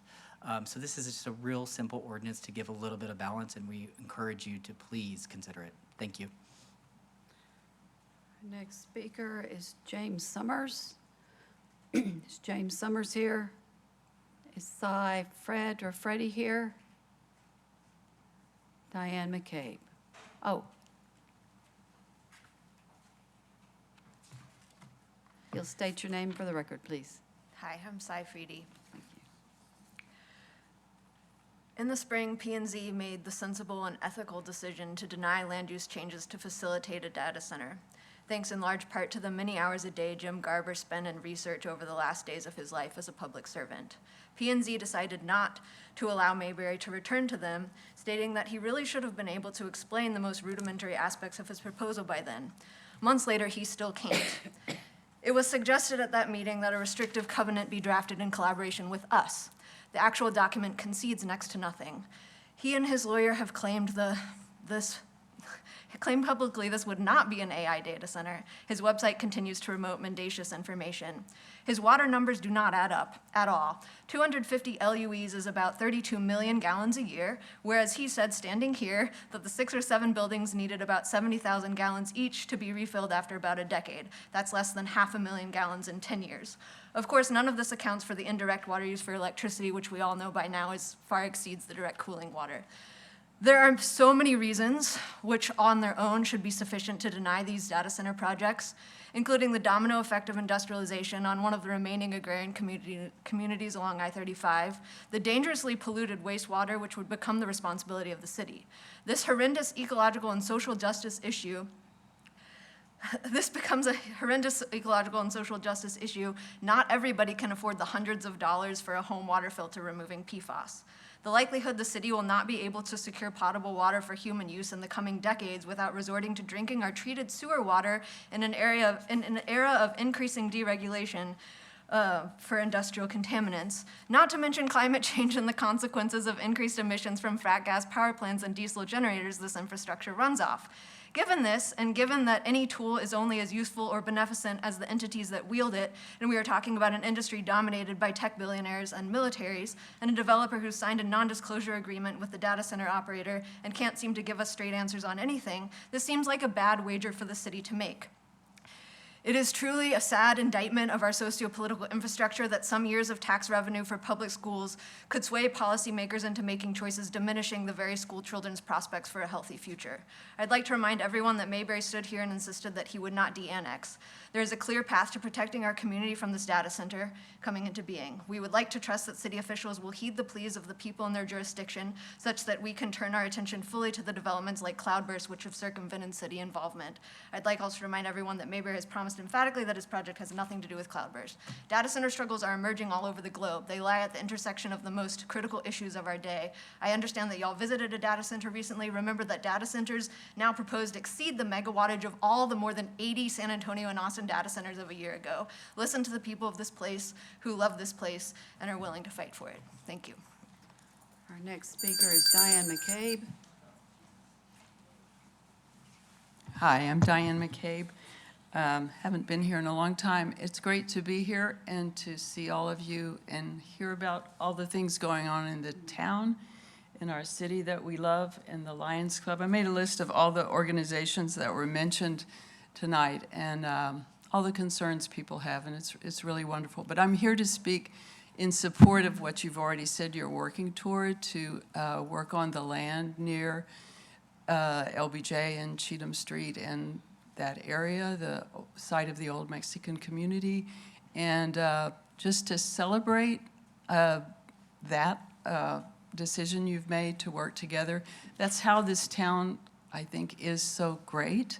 When I think of the different spaces in our town where people have worked really hard across the aisle, for example, to change the name of Austin Street to LBJ Drive, to change the name of Comal Street to Martin Luther King Drive, to work on having the Calaboose African American Museum and Dunbar Center and all the various places, and Centro, the Hispanic Cultural Center. And so the downtown, the LBJ Museum, where people from both the city and county and university have worked together. And Linda's here, and we worked on the LBJ MLK Crossroads Memorial, which took about 6 years, but it had all these different people working together. And I think that's the answer, is how we make our spaces include everybody and celebrate who we are and our heritage. And thank you for the work you're doing. I'm sure I left out some organizations in different spaces, but it's the spaces in our town, I think, that make us love it, and it reminds us who we are.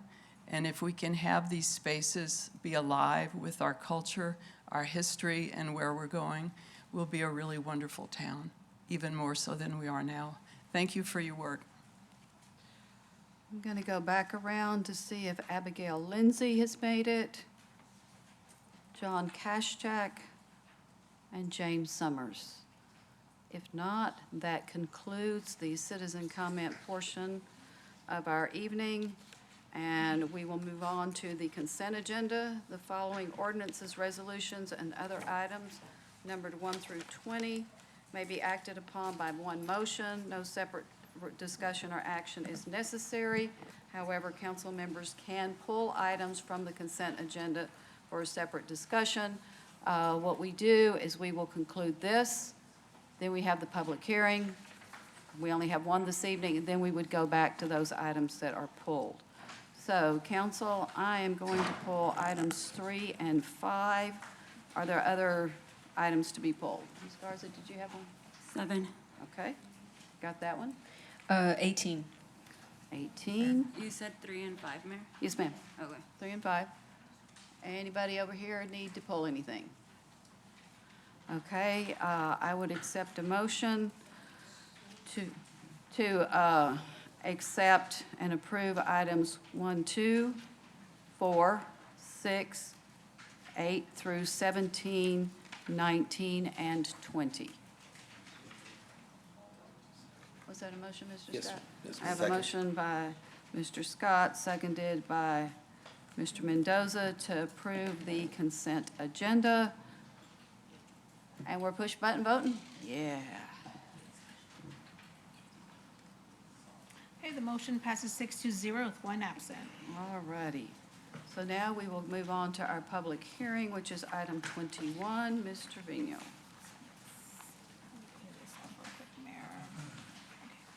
Receive a staff presentation, hold a public hearing to receive comments for on the allocation of $754,405 in the Community Development Block Grant Entitlement Funding for Housing and Community Development Needs. Then consider approval of Resolution 2025-142R, adopting the CDBG action plan that provides for the allocation of $754,405 in the CDBG entitlement funds for the program year 2025-2026, authorizing the city manager or her designee to act as the official representative of the city in matters related to the CDBG program and declare an effective date.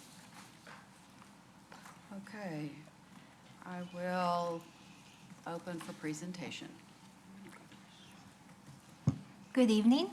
I am Irma Duran, Community Initiatives Program Administrator. This evening is the second public hearing to receive comments on the annual allocation of the Community Development Block Grant Funding, or CDBG. After the public hearing, staff is requesting council approval of the annual action plan that specifies programs and projects and the amount of funding allocated to each. Next slide. HUD has notified the city that San Marcos will receive $754,405 for the October 2025 through September 2026 program year. Next slide. Applications were scored and discussed by a staff committee of 6 members from 4 departments. The resulting recommendations are shown on the next 4 slides. The maximum that can be allocated for public services is $113,000. The committee recommends funding the first 3 listed here since they serve youth and abuse survivors, which were specifically mentioned as high priority in public service and workshops. Emergency assistance has also been a strong need recently, and the committee recommends that the remainder go to Central Texas Food Bank and St. Vincent de Paul. The remaining 3 agencies have recently received other city funding. Next slide.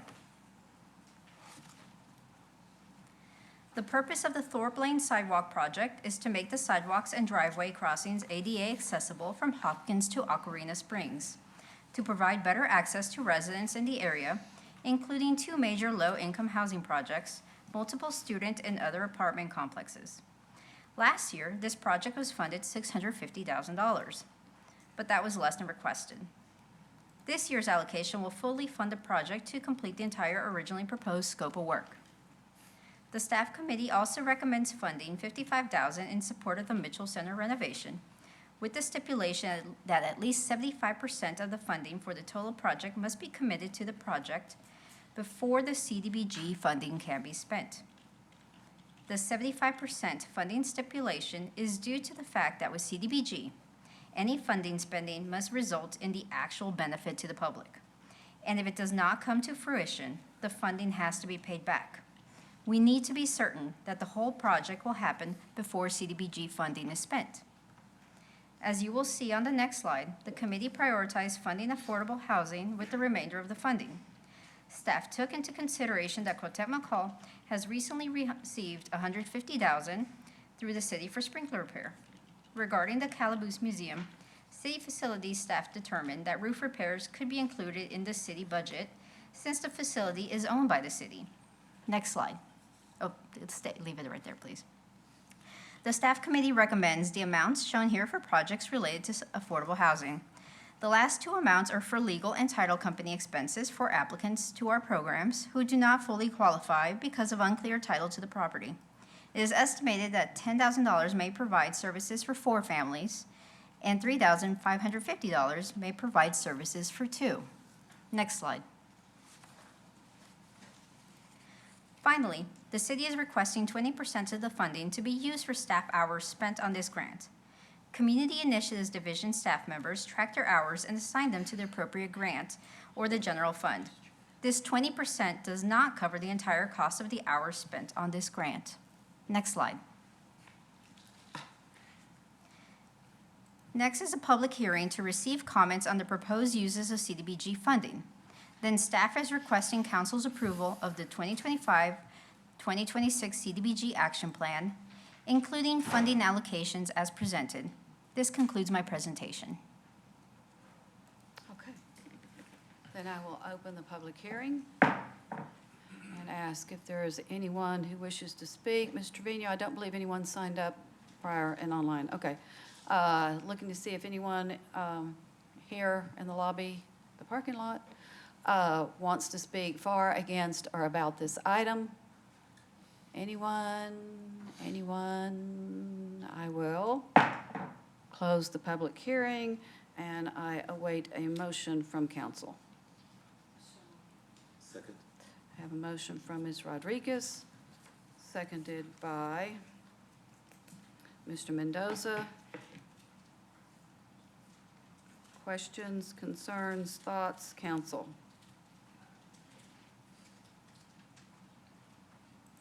We've already talked somewhat about this. We've already looked at it. There's previous notice to the public. So if there is no conversation, Mr. Trevino, we'll use our little push buttons here and we'll vote. Okay, the motion passes 5-0 with 2 absent. All righty, then that takes us back to the items pulled from the consent agenda. If you would read item 3, please. Consider approval of ordinance 2025-22 on the second of 2 readings, amending official zoning map of the city in case number ZZ-25-06 by rezoning approximately 26.77 acres of land generally located on East McCarty Lane south of the intersection between Rattler Road and East McCarty Lane from Character District 4 to Character District 5, or subject to consent of the owner, another less intense zoning district classification, including procedural provisions, and declare an effective date. Council, we have been asked by the applicant to postpone this to the September 2nd meeting, so I will make that motion. Thank you, Mr. Scott seconds. And any discussion?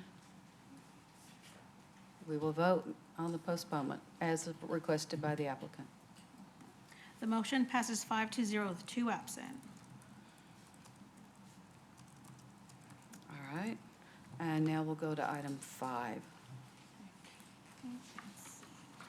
Consider approval of resolution 2025-126R concerning Project Cattree and approving a Chapter 380 Economic Development Incentive Agreement with Midway Development LLC, providing incentives in the form of partial rebates of hotel occupancy and sales tax over 10 years for the construction of a full-service downtown hotel at 429 North Guadalupe Street with a minimum capital investment by Midway of $40 million. Authorize city manager, her designee, to execute the appropriate documents related to this agreement on behalf of the city and declare an effective date. Looking for a motion. Second. I have a motion from Mr. Scott, seconded by Mr. Mendoza. And the reason that I pulled this item was to make sure that we were clear with the public about the abatement, property taxes, or et cetera. Mr. Smith, who will explain that. Yes, Mayor. Good evening, Mayor and Council. Christian Smith, Economic and Business Development Manager. Just to confirm, this project is located on Texas State University property. That dirt that this project will be developed on top of will remain state property and so is therefore tax exempt. However, because they'll be executing a long-term ground lease with the university, that would render the improvements and all of the personal business property within the development subject to property taxes. None of that will be subject to any rebates under this agreement, which will result in 100% capture by the city, county, and school district. Okay, but there are some other considerations. For hotel tax. Yes, ma'am. Yeah, there are two other rebates that will be associated with the agreement. One is a performance-based hotel occupancy tax rebate based off of the top-line performance of the hotel, called revenue per RevPAR. And then the other is a performance-based sales tax rebate that's linked to the same performance metrics as those hotel occupancy tax rebates. So as the hotel stabilizes and brings in higher occupancy and higher average daily rates, that rebate stair steps down over time, over the period of the agreement. All right, thank you very much. Council, questions? For those who were watching last time, I know there was some questions I brought forward for in terms of compensation. And so do we maybe want to touch on a few points that were included within this agreement in terms of that? Absolutely, Councilmember. So since this item was last brought before Council, the agreement has been amended to provide a minimum $18 an hour minimum wage for hourly non-tip positions. That's up from what had been previously considered and is codified in the agreement. Through this agreement, there's also a requirement that there will be an annual cost of living adjustment, or a COLA, that's linked to the annual adjustments in the Consumer Price Index. Thank you. And then other highlights in terms of labor? Absolutely. You know, one of the things that I think really distinguishes this project is not just the caliber of the development itself, but also the operating partnership that's going to be brought in to manage and operate the hotel. New Waterloo, which has a fantastic record locally, operating some hotels in the Austin area, distinguishes itself as an employer, I think, particularly in this sector, because they do offer fantastic benefits for their employees. So I have a sheet here that outlines some of their benefits at a glance, and for employees not just working full 40 but 25 hours a week or more are eligible for benefits, and that includes medical, dental, vision, as well as additional benefits that they can opt into, including 401k contributions and a list of others, which I think really separates them and ahead of the pack compared to what you might expect for that sector. And so I think for what the agreement's going to secure in terms of higher than average living wages for employees working at the site, along with the benefits package that's associated with that employment, I think is certainly aligned with a lot of the goals and direction for economic development projects that Council has directed staff to go out and recruit, and we're excited to deliver that to the community. Thank you, Mr. Smith, for all your work on that. Thank you. Yes, thank you. Any other questions, comments? Ms. Trevino, will vote. Okay, the motion passes 5-0 with 2 absent. Okay, Ms. Garza pulled item 7. So I tell you what, we normally take a break every hour and a half. We're a little past that. So we're going to take our break now. Council, staff, if you could be back promptly at, I'm going to say 7:59.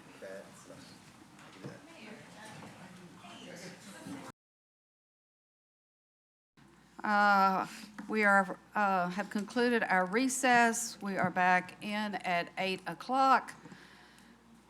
Ms. Trevino, would you read item 7? Consider approval of resolution 2025-128R, approving a second amended restated lease with the San Marcos Lions Club for the Lions Club to lease a portion of the Paulina Espinosa Community Hall located in City Park for a term of 5 years with an annual rent in the amount of $12,500, with an option to renew for up to 1 additional 5-year term. Upon mutual agreement, authorize city manager or her designee to execute said lease and declare an effective date. Looking for a motion? Second. I have a motion from Mr. Scott, seconded by Mr. Mendoza. I assume that was for approval? Yes, ma'am. All right, thank you. Ms. Garza, you pulled this one. Yes, Mayor, thank you. So I just want to start by saying I do appreciate the Lions Club and the support that y'all provide to the many local nonprofits. A lot of the ones that came out today are some that I personally donate to and encourage others to as well. That said, your lease with the city is based in part on the value of those charitable contributions. So I think it's understandable that some of my constituents want to better understand how those funding decisions are made. As an elected official, it's my job to ask these questions, especially when some community members don't feel comfortable doing so themselves. I have encouraged them to reach out to Lions Club leadership and shared with them also like my positive experience from the last conversation we had to this point, and just like really good conversations about their activities and their mission statement and their pillars and all that. But I mean, at the end of the day, I do have to check my biases. And even though I like so many members, I feel very obligated to bring forth these questions. So again, like my intent isn't to be accusatory. I just wanted to hear more about the grant selection process. And just mostly just to like ensure to our neighbors as those nonprofits that perhaps feel like there's some sort of favoritism or that the, I guess the application process is like unattainable or that they're not gonna receive funding, like to provide some clarity about, you know, how it is open to everybody as long as it aligns with like the pillars and all of that. And specifically the conversation from last time, we talked about the grant selection process and whether grantee names and amounts were made public. We had discussion about that, and that was included in our packet. So I'm assuming my colleagues read through that. But it was like back and forth, and I just wanted to, like, this is also rooted off of that last conversation. So I could restate my question if that was like word salad. And if I could real quickly, I guess before getting into the substance,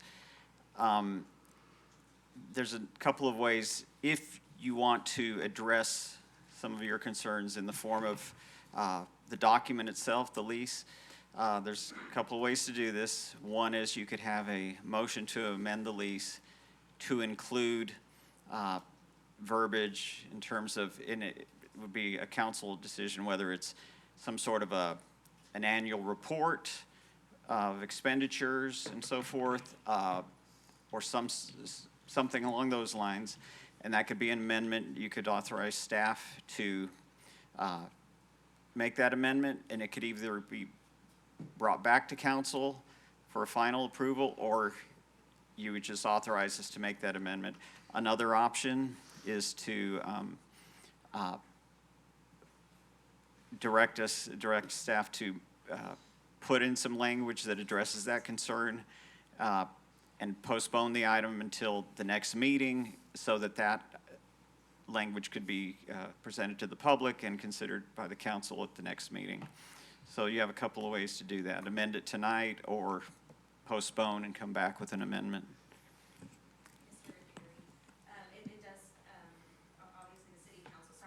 Case, Director of Parks and Recreation. We, as Mr. Aguirre said, yes, obviously you can definitely amend, but the contract, as it is stated, does say it has to be mutually agreed upon. So whatever the council obviously would like to see amended would need to, the Lions Club would also need time to review that as well. Ms. Garza, are you asking to make guidelines of how they distribute their money? No, I think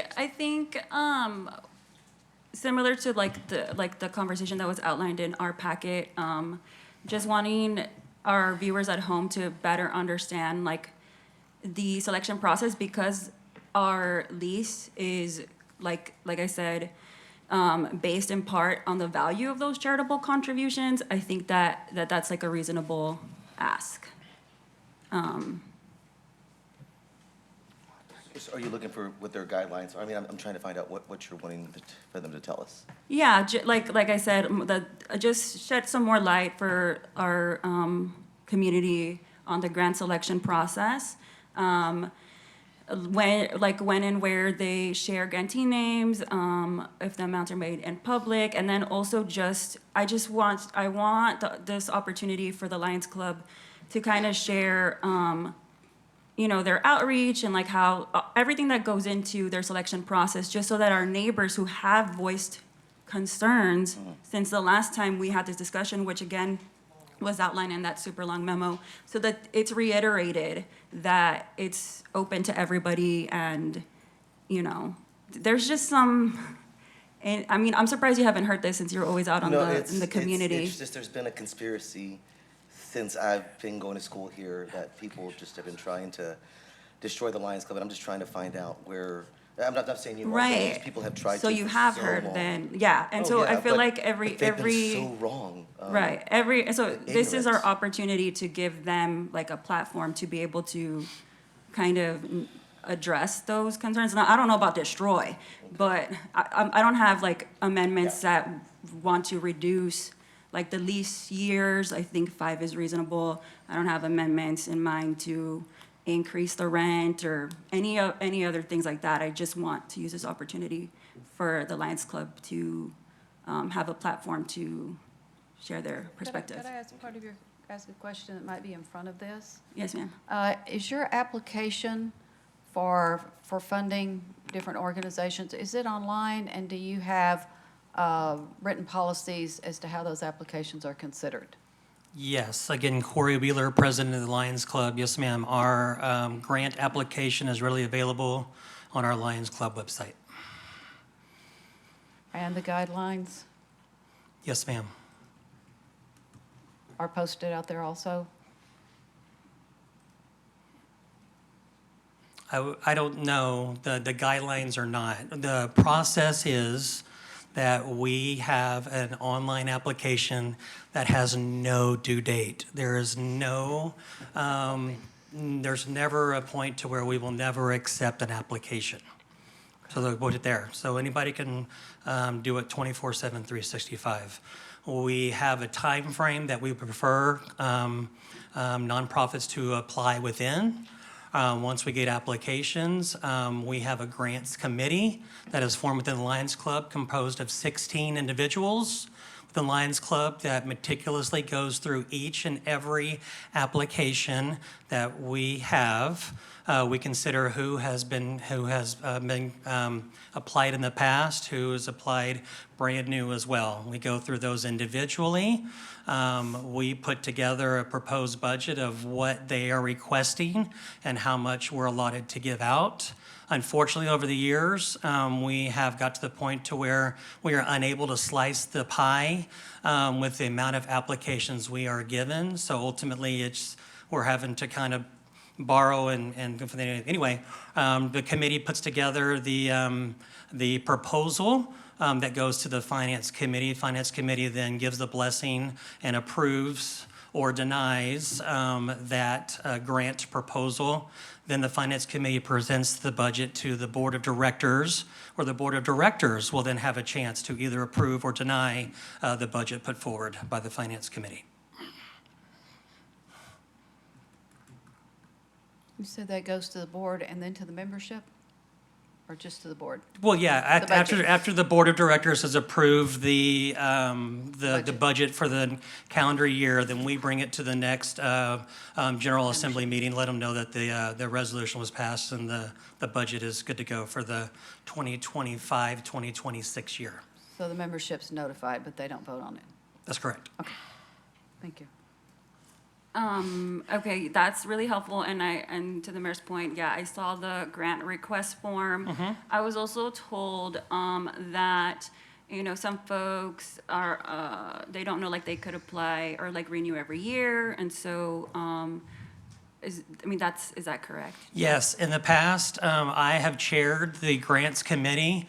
I've sent out personal emails to every single nonprofit that has received a grant in the past for them to tell them that it is open for access. I even attach a new grant request for that new year to them in that email.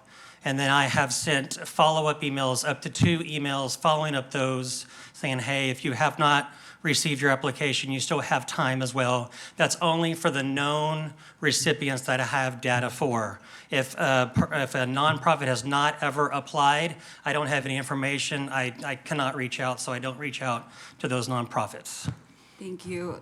That's really helpful to know. Yes, ma'am? And then, could you just name real quick, like the focus areas? Because I feel like it's pretty broad, and maybe that's also another source of like confusion to our neighbors. It feels like, not pretty broad, I feel like it covers a lot of organizations, even some that feel that it's like not approachable. You got it. So we are governed by Lions Club International, which is the International Foundation for Lions Club. They have 8 established pillars that we support on a yearly basis. The pillars are as follows: youth, hunger, vision, environment, disaster relief, pediatric cancer, diabetes, and humanitarian. So we try to, as much as possible, when we receive an application and we ask them what pillar that they are serving within the community, and then we try to match those up as best we can with the pillar yes, as much as we can, yes. That's awesome. That's really helpful. And then Okay. I guess my last question is, in the past, we have discussed, were you the president? No, the ma'am, last I'm time? just No, right? the previous year and this incoming year. Yes, ma'am. Gotcha. I was like, I don't remember you.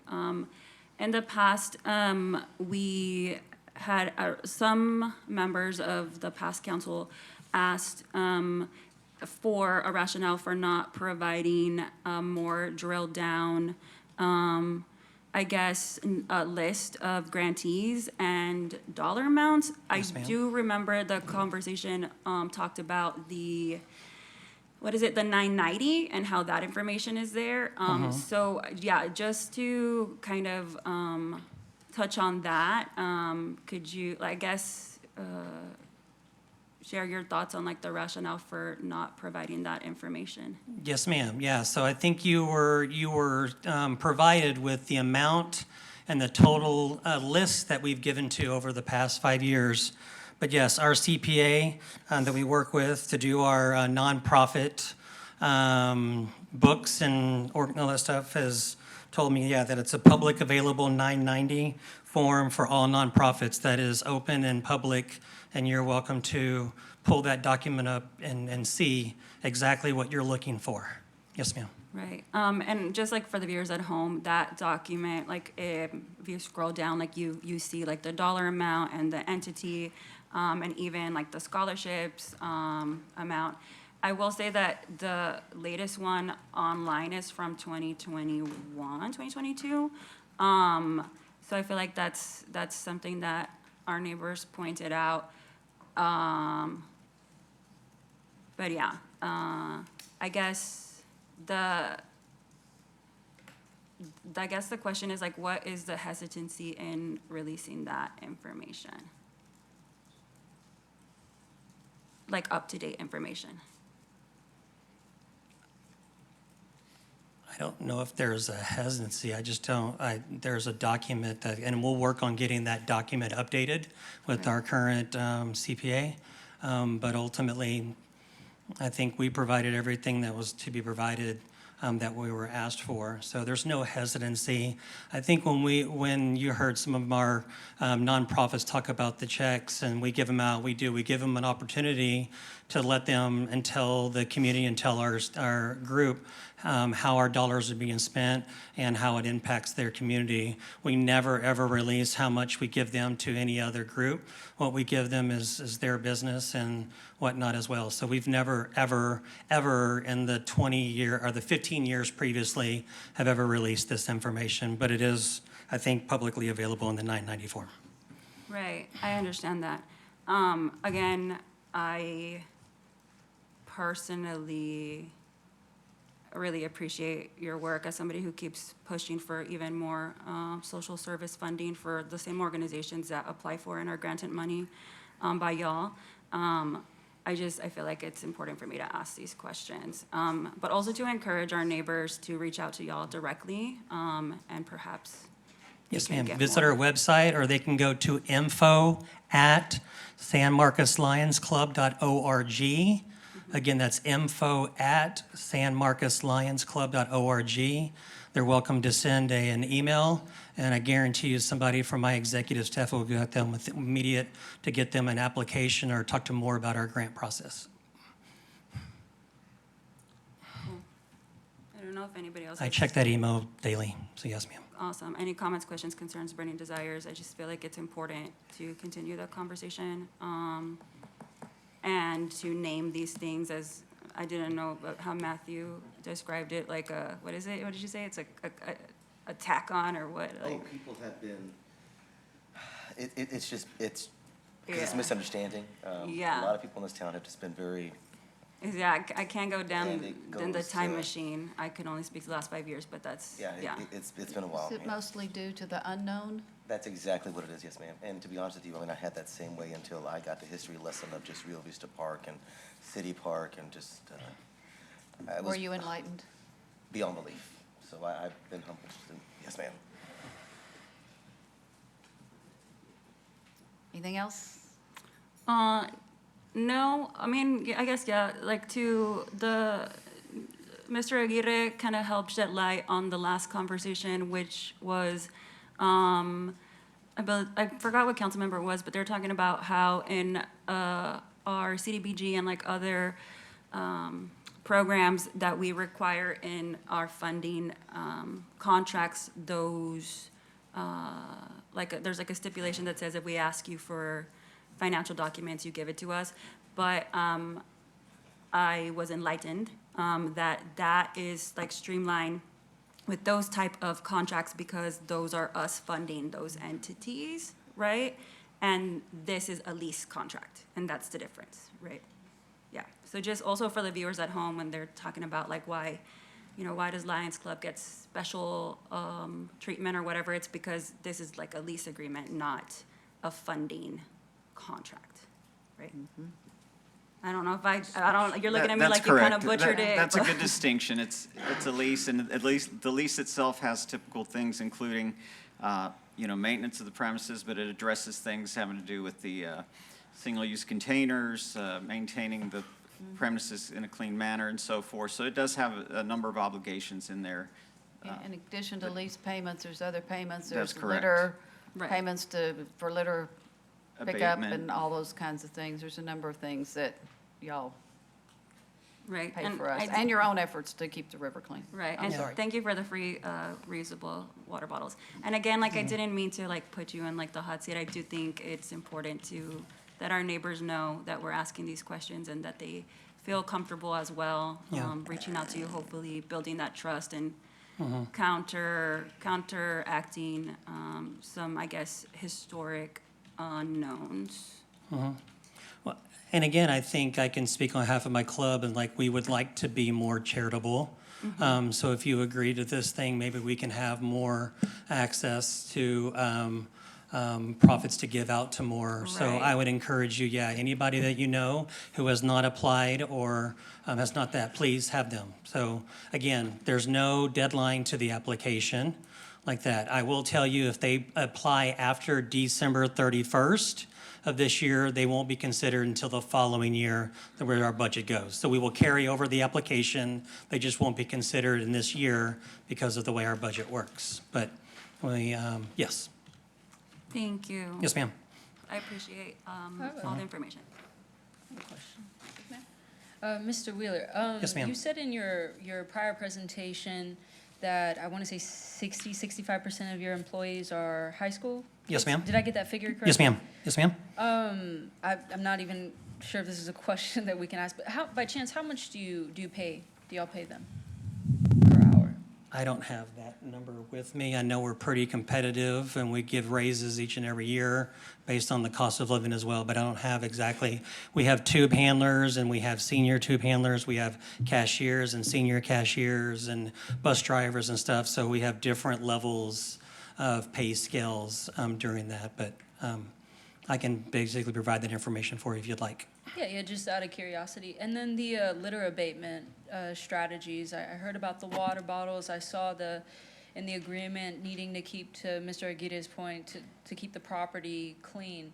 But is there any like guidance, information on, I think one of the things I'm hearing is nothing against y'all's operations. It's more so the origin of litter continues to be a conversation. I'm glad to hear y'all are working with the eyes and all of them. Is there any guidance given at the point of sale on sort of what's permissible and so on? Yes, there is. So yeah, we have what are called tube ambassadors that are volunteers from inside the Lions Club that educate every single customer that comes to the line of what you can bring, what you can't bring, what is allowed on the river, what's not allowed on the river, where the green zone is, where the red zone is as well, as opposed to that. We do everything we can humanly possible, but we're not law enforcement, so we can just try to educate, and that's what the Parks and Rec Board has asked us to do, to help educate with that as well. But as soon as they purchase the ticket and move on, we don't have no liability, but yes, ma'am. So, yeah. Yeah, oh, and there's a litter bag. Yeah, we put a litter bag on every, That was going to be my every next two. question. I'm sorry, So yeah. thank you. Yeah, Thank you. yeah. That was the extent of my question. Mr. Gonzalez.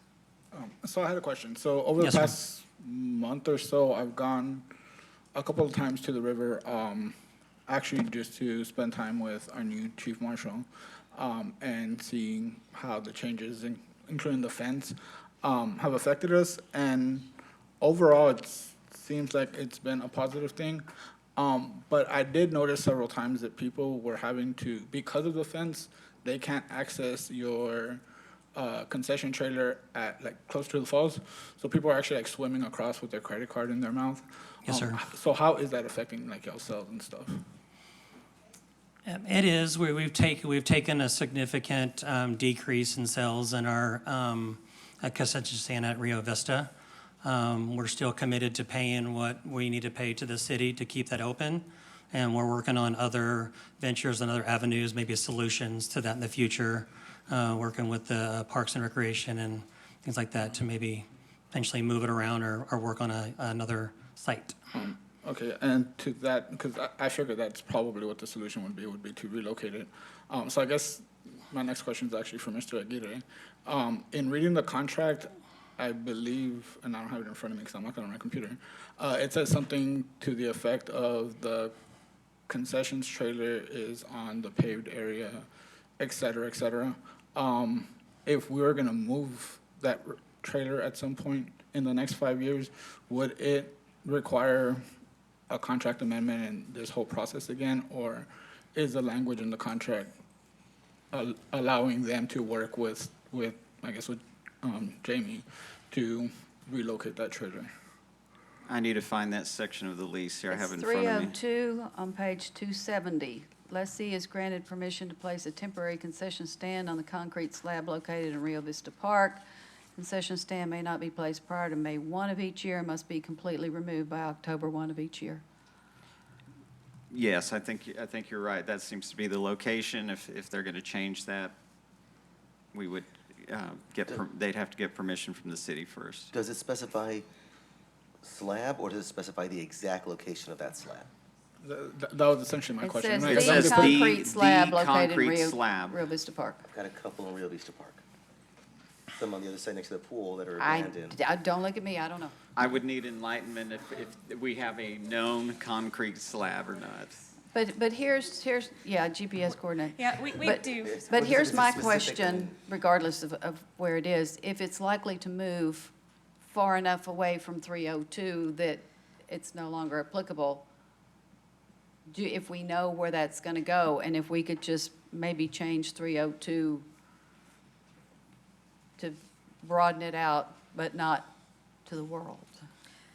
Right, we do have another concrete slab within Rio Vista. The challenge will be to ensure that they do have adequate power to the trailer. They do have a separate pedestal for power that they pay for annually, so we would have to work with them to coordinate ensuring that we can supply power. The particular concrete slab that I'm thinking of does not have power, so if the council is wanting to give us a little flexibility, then obviously striking concrete slab and agreeing to a mutually agreed upon location that is, that serves their function. I'm not exactly sure. I'm sorry. I'm trying to wordsmith on the fly here. If I could suggest one option, it sounds like for the moment, is the concrete slab still the place? Currently, it is on the takeout side, on Cheatham Street. That is what we call the concrete slab. The other concrete slab is located within the park itself, away from the falls. Okay, I guess what I'm trying to get at, right now, we don't have an issue with right. placement. I guess what my suggestion would be, could you keep that as is, located in Rio Vista Park, or such other location as may be agreed to by the Director of Parks and Recreation, so it doesn't have to come back to council? I'm fine with that, so we don't have to bring the whole thing Yeah. back, just to fix that. That's what I'm looking for, is some amendment we could do today. Hopefully, the Lions Club would be in agreement. I think our marshal has some enlightenment for us, perhaps. Hello, Mayor, Council.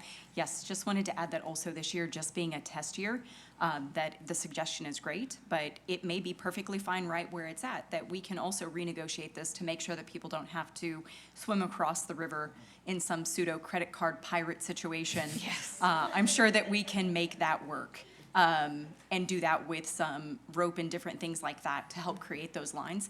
But this year, that was just another unintended consequence of our test plan, but easily overcomable. Overcomable? Are we gonna? That That's gonna be a works. word. Yeah. But that is easy to overcome with just a little bit more thought process on this end and working with Lions Club. So just before anyone really dives in too deep, I think this is an easy problem we can fix. You're welcome. As part of our postseason, bringing these things back, we're taking every bit of feedback that we're getting. And so when we come back and do that report out, we're going to tell council about all these things that we've learned and that we've understood, so that we can have collaboration and discussion with you about making some changes that help to address some of the concerns that we've heard. So this would be one of those that we would work through. And all that's great. I'm just trying to figure out what we can do with this lease, because that's what's in front of us here and now. So the language I would propose to just add to the end of that first sentence, right after Rio Vista Park, is just, or such other location agreed to in writing by the city's Director of Parks and Recreation. I'm fine with that. I'll make that, I'm probably a little bit more critical, so that's fine. I'm thinking this is probably really good. Yes, ma'am. I will make that. Or you could say our city manager. Yeah, I would like to add, Yeah. just in case, God forbid, obviously not wishing anything, but like, just in case, having an Absolutely. If there's alternate. turnover or anything else, absolutely.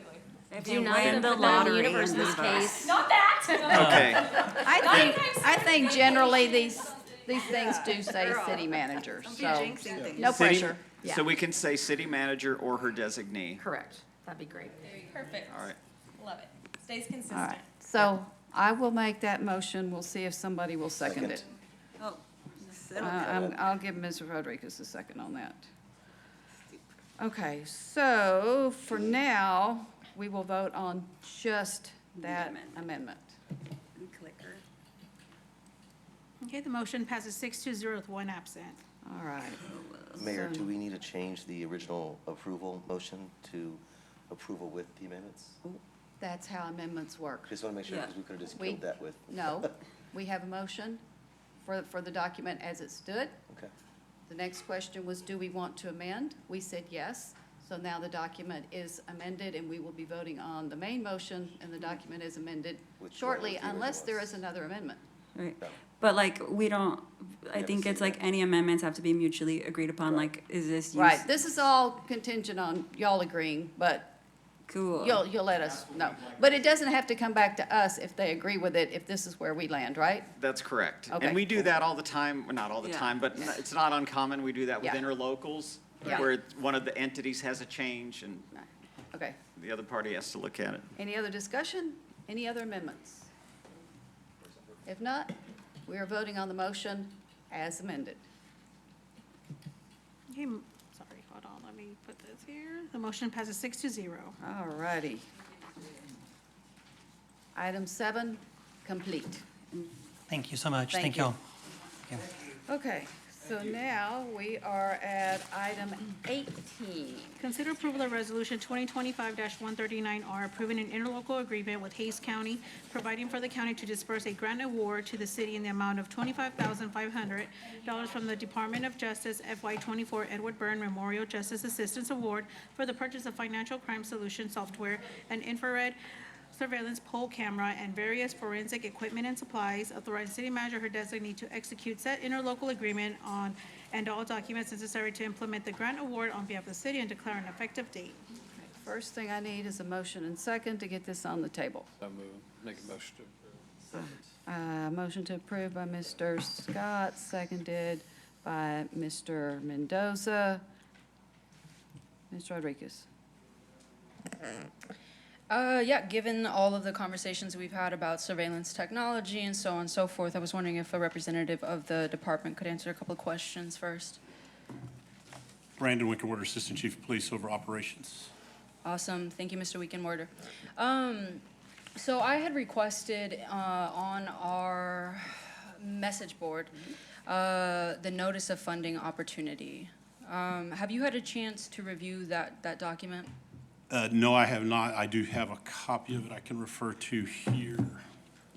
Do we have anybody from the department that has had the chance to review that document? We I'm going to worked- be specifically We talking work about. closely with Sandra Valenzuela from the grants team on that, and she's around, so she could probably help us with that.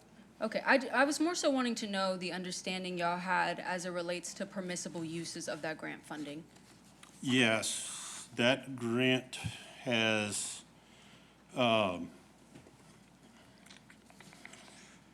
BGI grant encourages grantees to invest funds, tailor programs, responses, state and local crime issues, and the use of data and analytics to further coordinating with federal agencies in crime reduction. This would be crime reduction in hotspots and data-driven things that we have, such as we have vehicle burglaries in a particular area, and our data and analytics from our analysts tell us, hey, we have a problem spot here.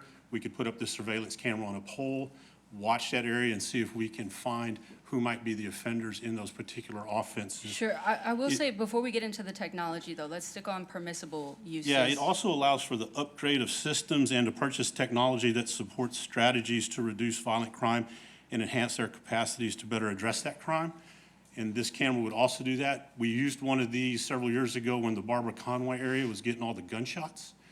And that was a violent crime reduction technique. We would use it for those same offenses.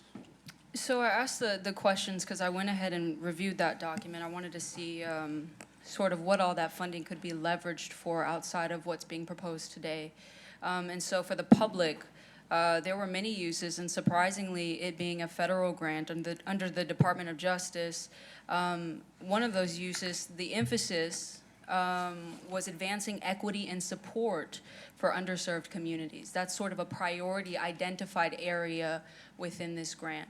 And so for the public's knowledge, some additional things that could have been used for this funding are prevention and education programs, drug treatment and enforcement programs, mental health programs, including behavioral programs and crisis intervention teams. I know that that's a pretty important topic to the department. As well as supporting reentry programs with the goals of improving outcomes for incarcerated individuals, support for public defense systems, including the hiring and retention of attorneys, supports to seal and expunge criminal history information, which I know that's also been a priority of this council before. And so I kind of wanted to ask why all of those priorities were sort of bypassed and how we got to where we got with the technology that we selected. We're a subrecipient of that. Hayes County may have that on their side of the grant because they're the primary recipient. I just don't know what their part of the grant was. So I did look at the subrecipient aspect of this too, given that it was a little bit different than what I've been familiar with. Even as a subrecipient, those same permissible uses were still applicable to us. And so I kind of wanted to understand the thought process on how we got to the technology versus some of those other well-needed programs that are currently funded out of our general fund. We can definitely take those in consideration with future grants. It's a yearly grant. This was what we identified for the FY24 grant. 25 should be coming up between now and December. So I guess with that logic, though, is our intention with the future grants that we looked at for this particular grant not to sustain funding for the current technology that's being proposed? We will, these are one-time expense on these grants. So our plan is to take that with the grant and then we'd move forward and supplement it with our budget in the future. But as new things come forward, we can always address those new ideas. And I think that's exactly my concern. The supplementation, we are currently in a budget, in our budget discussions. And unfortunately, I've had to tell many people about where we are as it relates to our budget. I have many people asking, can you fund these mental health issues? Can you fund this? Can you fund that? And unfortunately, as a policymaker, my desire doesn't matter because I have to think fiscally. And fiscally, we have to say no time and time again. Yeah, we're in the same boat. The camera's a one-time. The software, if we can't fund it next year, we end it. We do it a one-time and we're done. We have to make those hard decisions too. We had to cut our budget this year as well. Do we have that clause, though, if we can't secure funding, that we're just canceling everything? So none of, these are proposals, I'm sorry. We haven't agreed to anything.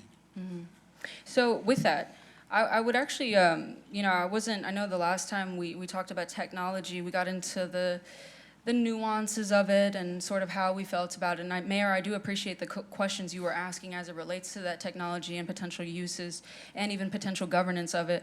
However, maybe to people's surprise, I am more interested in really looking at this grant and the permissible uses. I think a lot of the things that the Department of Justice is saying that we could use this funding for would actually make y'all's jobs a whole lot easier. Definitely, we could definitely And look at that. so I'm actually interested on our end of potentially looking at alternative funds versus these technology funds. I think it's in line with our priority as a council. I think now that I'm a newer member of the CJR committee, one of our last conversations that we had as a committee was having to decide between public or private mental health resources because our general fund cannot absorb it. And so I'm seeing a perfect opportunity right here, surprisingly, from the federal government. And when we talk about one of their priority areas as an office being to advance equity and support for underserved communities, I can't think of a better way to do that than mental health and some of these other permissible uses. So that's where I am. I just want to make sure our priorities are clear with the public. Again, I do appreciate y'all taking a different approach to mental health. I've heard it's a very important topic to the chief. I know he's not here, and I do appreciate that.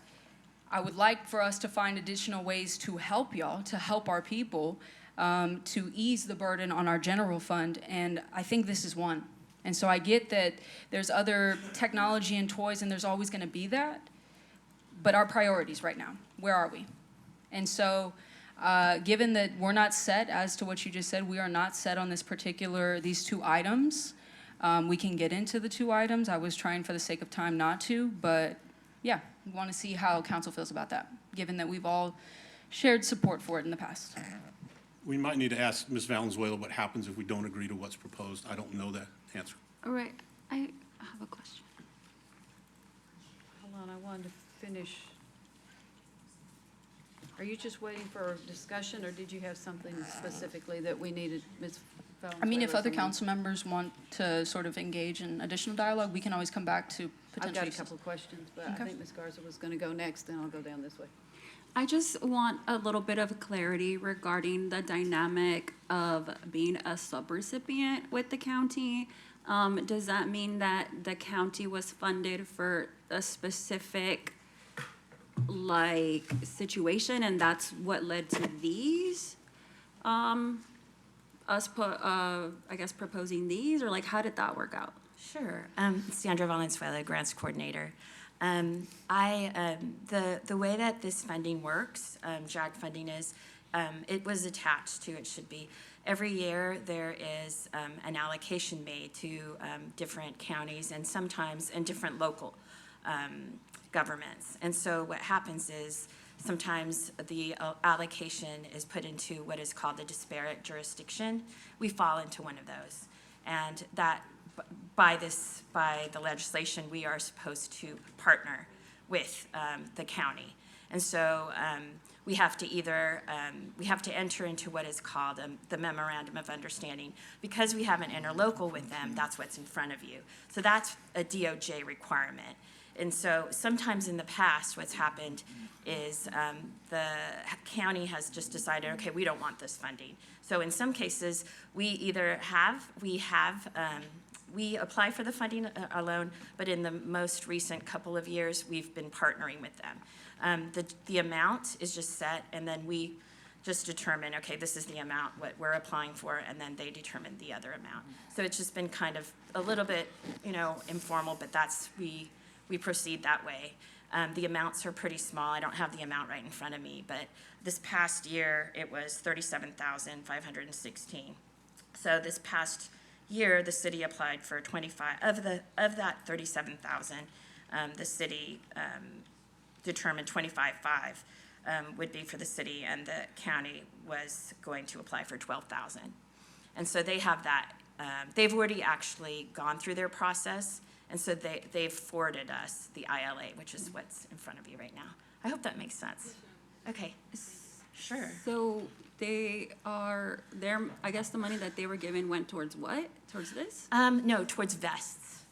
Towards, and something, I don't have it offhand, because I was just focusing on ours. Need it. Yes. Right, okay. Yeah, I guess I'm just like a little bit, I don't want to say disappointed, but a little bit confused about like how the county landed on vests and how we landed on this. Given that there has been such like robust and like I think really meaningful conversations in like the mental health coordinating committees, and also like the BAT and like other formal and informal groups like the working groups of the county's mental health. They have like an adult and a youth mental health working groups about all the other ways that law enforcement can work alongside the rest of the community and doing things that Councilwoman Rodriguez outlined as like other uses of this grant, but the one barrier is always like funding. And so, yeah, I feel like, I wish Chief was here because I feel like he could like help. Yeah, go ahead, I'm sorry. Oh, no, I'm just like processing this because, yeah. If I may ask, I think somebody raised it, and maybe I missed the answer. Do we know if there's a deadline? Because there was some discussion, do we even have the option to explore these other options? Because of deadlines, that may not even be an option. I don't know. As of right now, I don't know, I don't believe so. I'd have to check with my counterpart. We don't have an executed contract because we need to have this in place, this ILA. And so once we do that, there's always a possibility with grants. We can ask for potentially a change in scope. That might be an option. But right now, this is what was submitted with the county as the lead applicant because they require that one of the entities, because of that situation, serve as the fiscal agent. And so, so that's been set in motion. We need to get this ILA done, and then once that's done, then we would do a subaward agreement. But to answer Mr. Aguirre's question is, I don't know specifically, but I can get back to you on that. I think that we would, because we don't have anything, I can kind of say that we probably would need to get that set first, and then we can go back in and do a change in scope. Or like I think as, Mr. Winkenwerder was explaining too, that's something to consider for future opportunities. But then, of course, given the nature of federal funding right now, that, it's so in flux, everything's in flux right now. So this funding, I don't know.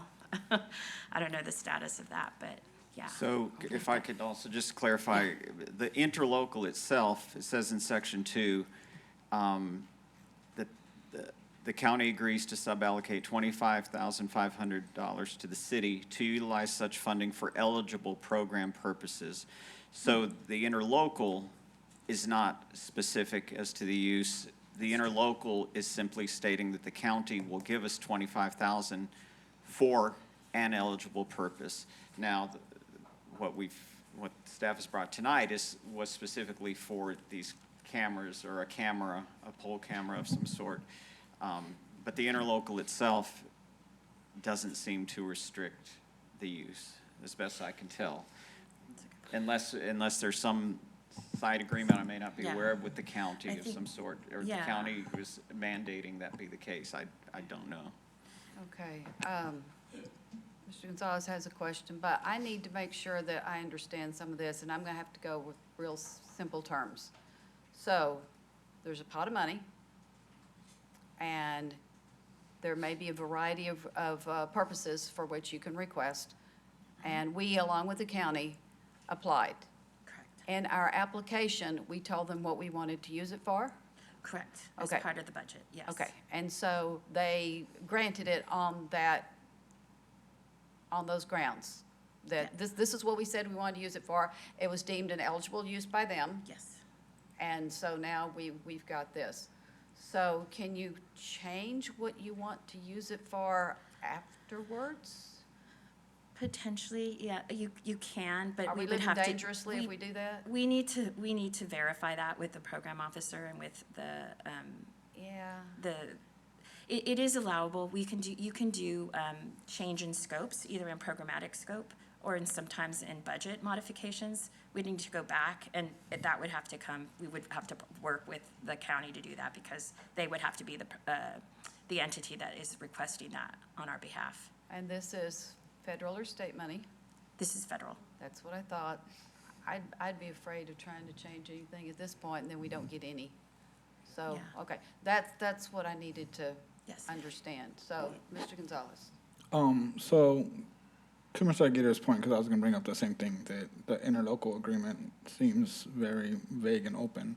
But, so I guess my first question, do we actually have an application made already? Because the way I'm reading this, and based on your comments right now, we need to enter into the interlocal agreement before the application can even be made. So we're talking about changing an approved application, but my understanding is we haven't even applied yet because we haven't agreed to the ILA in order to apply. The application was submitted and it was awarded in December 24. So, yeah, it's already been awarded. The county, it's the application, yeah. And was it based on that use, Sandra? Pardon? Yes. Okay. On those items. So then what, in theory, what would happen if this didn't move forward today? Would the county's portion of the money also be at risk, or? I don't believe so. We just would have to talk to the federal agency, the department. In my experience, it can be done. We just need to, go back into the document and ask if that is something that is permissible, given the current context, because a lot of things, like I mentioned, are in flux right now. Sandra, I know we talked earlier. Sandra, do we have a Yes. county representative here today?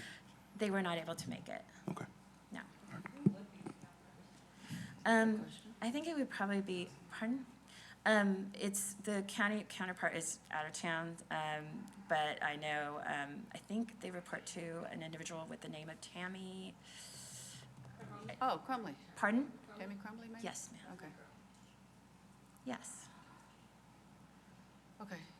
Mr. Gonzalez, are you done? No, but I don't know how to ask the next thing I'm asking, so as this agenda item is written, it's one, asking us to agree to the ILA, and then two, to agree to what we're gonna buy from it. Is there any way to split that into two things, and we approve the ILA and then postpone what it's actually spent on? So move forward with agreeing to take the county's money while we investigate if we can change what we're gonna buy with the county's money. And I get it's federal money being channeled through the county, but can we split this to where tonight we agree that, yes, we want to take the portion of the money that the county asked for on our behalf, but then we want to postpone and direct staff to look further into whether we can make a change into what we actually spend that money on? Mr. Gary? It's a little tricky because it is approval of an interlocal agreement is the agenda item, but it says for specific use. I think you could approve with the condition that you you not pursue the specific use that was listed in the agenda, we would have to come back probably with another agenda item so say we identify another possible use of these funds, I think we would need to come back at that time for council to approve that grant application, if that makes sense. So yeah, I think you could approve this interlocal tonight. Just direct staff not to pursue this particular grant until you find out further information. And I guess staff would have to come back with that information at a later date. Yeah, at this point, I'm just gonna say, I understand what you're saying, and if this were $250,000, I'd say let's be looking at it. But for $25,000, I think, I wanna just move on with this. I mean, one could argue, in our current budget crisis, $25,000 is a good sum of money for people. Well, it's not pocket change. It's not, and I'm not bringing this up just because of my personal philosophy. I read the actual, what's it called, NOFO, Notice of Funding Opportunity. I'm telling you, like, it literally says, when talking about what they, in terms of equity and support for underserved communities, AKA their priority area, it literally says, this also includes supporting technological or personal upgrades to provide more equitable justice, including language access resources, resources to better serve those with disabilities, indigent defense representation. None of it really talked about surveillance technology. I mean, I read the whole thing top to bottom. It was specific. And again, I want to emphasize, this is the DOJ. I'm surprised reading it. I mean, it's talking about diversity and equity, okay? I hadn't updated those documents yet. I guess not. But what I'm saying is, an amendment is very much in line with the permissible uses and priority areas identified by this. And $25,000 one time could be great seed money for a lot of things that our community desperately needs and has asked us. I don't know about y'all, but I get constant asks in terms of the identified areas that this grant identifies.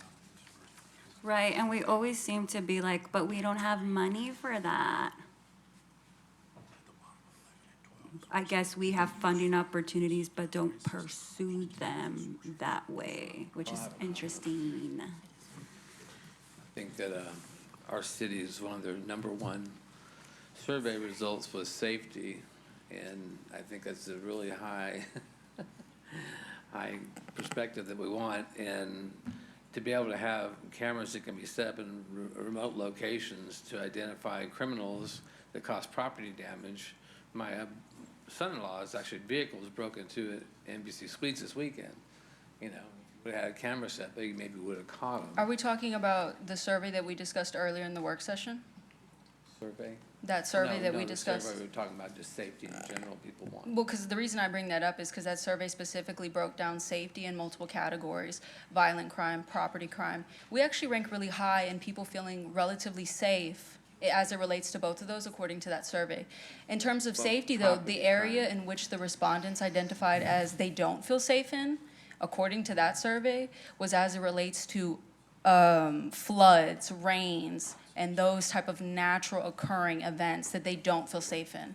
So if we wanted to actually prioritize and address residential safety and their concerns they've presented through that survey, that was that area. I just pointed out property safety because that was what just recently happened. Yeah, and obviously we don't want that to happen to Yeah. anybody, much less your son. It seems like a common theme going around San Marcos too, around. I mean, that's been existing since the Bible. But I mean, theft. new ways to stop it, or new ways to stop it. But again, this grant, one of the permissible uses is Hey, you're prevention headed and too early. education. And when we last discussed the motor vehicle crime grant, in that grant application, one of the things that they identified to reduce that crime, being the key thing, the most effective thing, was preventative and education-related materials for people. That's true. So I just don't want us to throw out these sensationalized crimes to sort of make this decision. I want us to really focus on the facts and efficacy and where we are as a city and what we need to prioritize. Because right now, this looks really tone deaf. Yeah.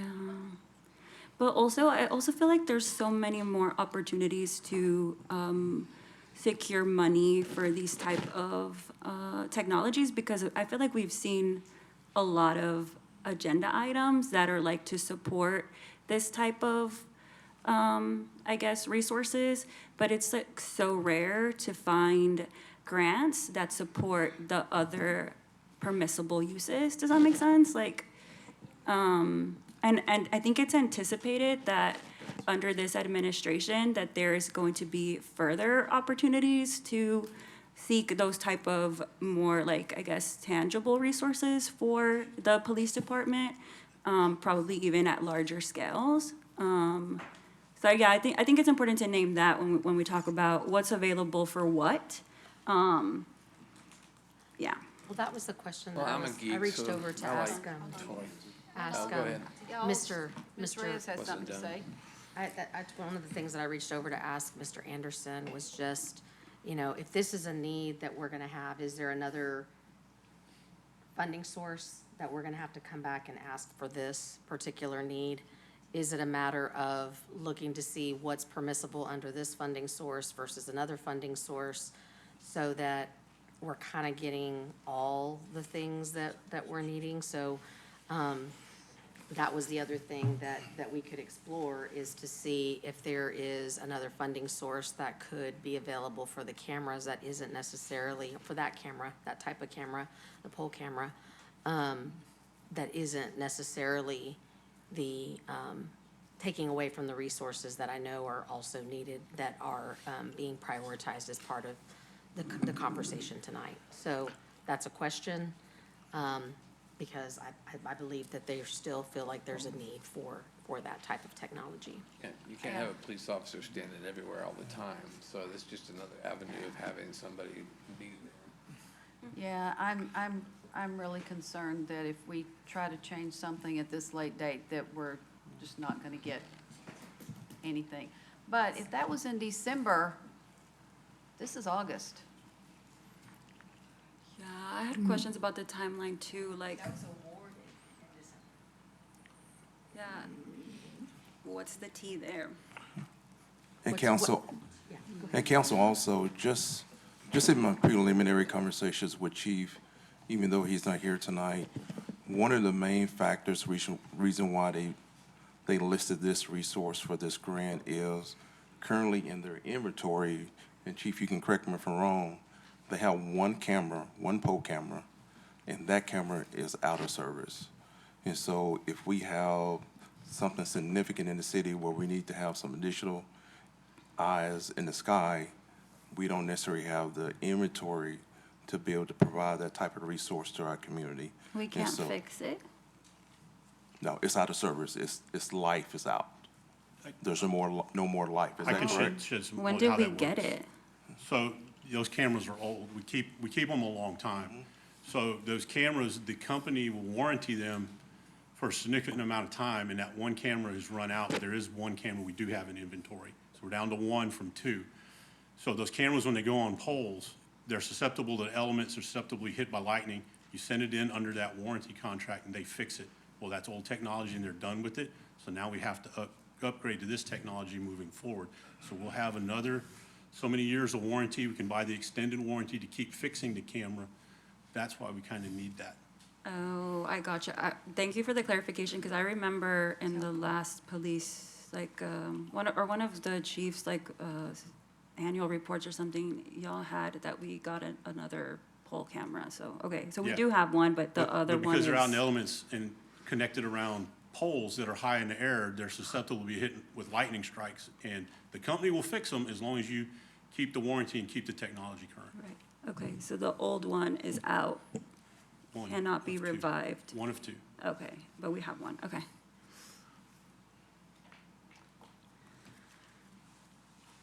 Yes. Okay, so and this is just me thinking out loud again.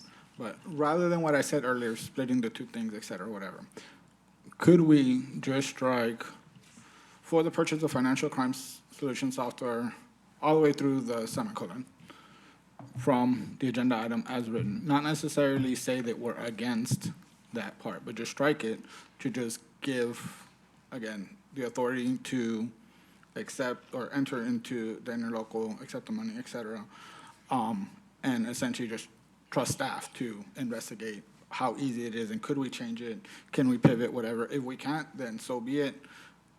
In my reading of it, execute all documents necessary to implement it, I think would allow you to move forward with the current intended purchase or with any other purchase. I don't think that needs to be in here. So if it's in here now, then we're tying ourselves to this. If we remove that line, then we're still effectively approving the ability to go into the interlocal, trusting staff, whether it's PD or the city manager's office or anyone else, to honor the vision of council, see if we can pivot, is it something we can do? If we can't, then just move forward as it is. If we can, then pivot and, What page are you on? so on the, it was what was on the screen right now. So the text of the actual resolution. So I would Yeah, suggest. I'm in there. There's a lot of text of the. Because of the resolution. posting, I think the public's expectation is that this software would be purchased. So what I'm saying is, I think if there were to be a different use, my recommendation that it come back to I council. think the whole so that- thing needs to come back, yeah. Because, so that if there was gonna be, and we don't know what the motions are gonna be, but if there was, if this didn't go forward, I think you would need to come back with another specified use so the public can see that. And the other question I would have is just if we only have one camera and we're gonna need to find funding for the second camera, assuming we keep a second camera, then what would that look like too in terms of serving that need? We would have to go back and try to figure out if that's something we can do. No, the camera's 12, the software's 10.5, and then the filters for the evidence chamber was another No, like 2,025. That was a joke, sorry. It was like And- the.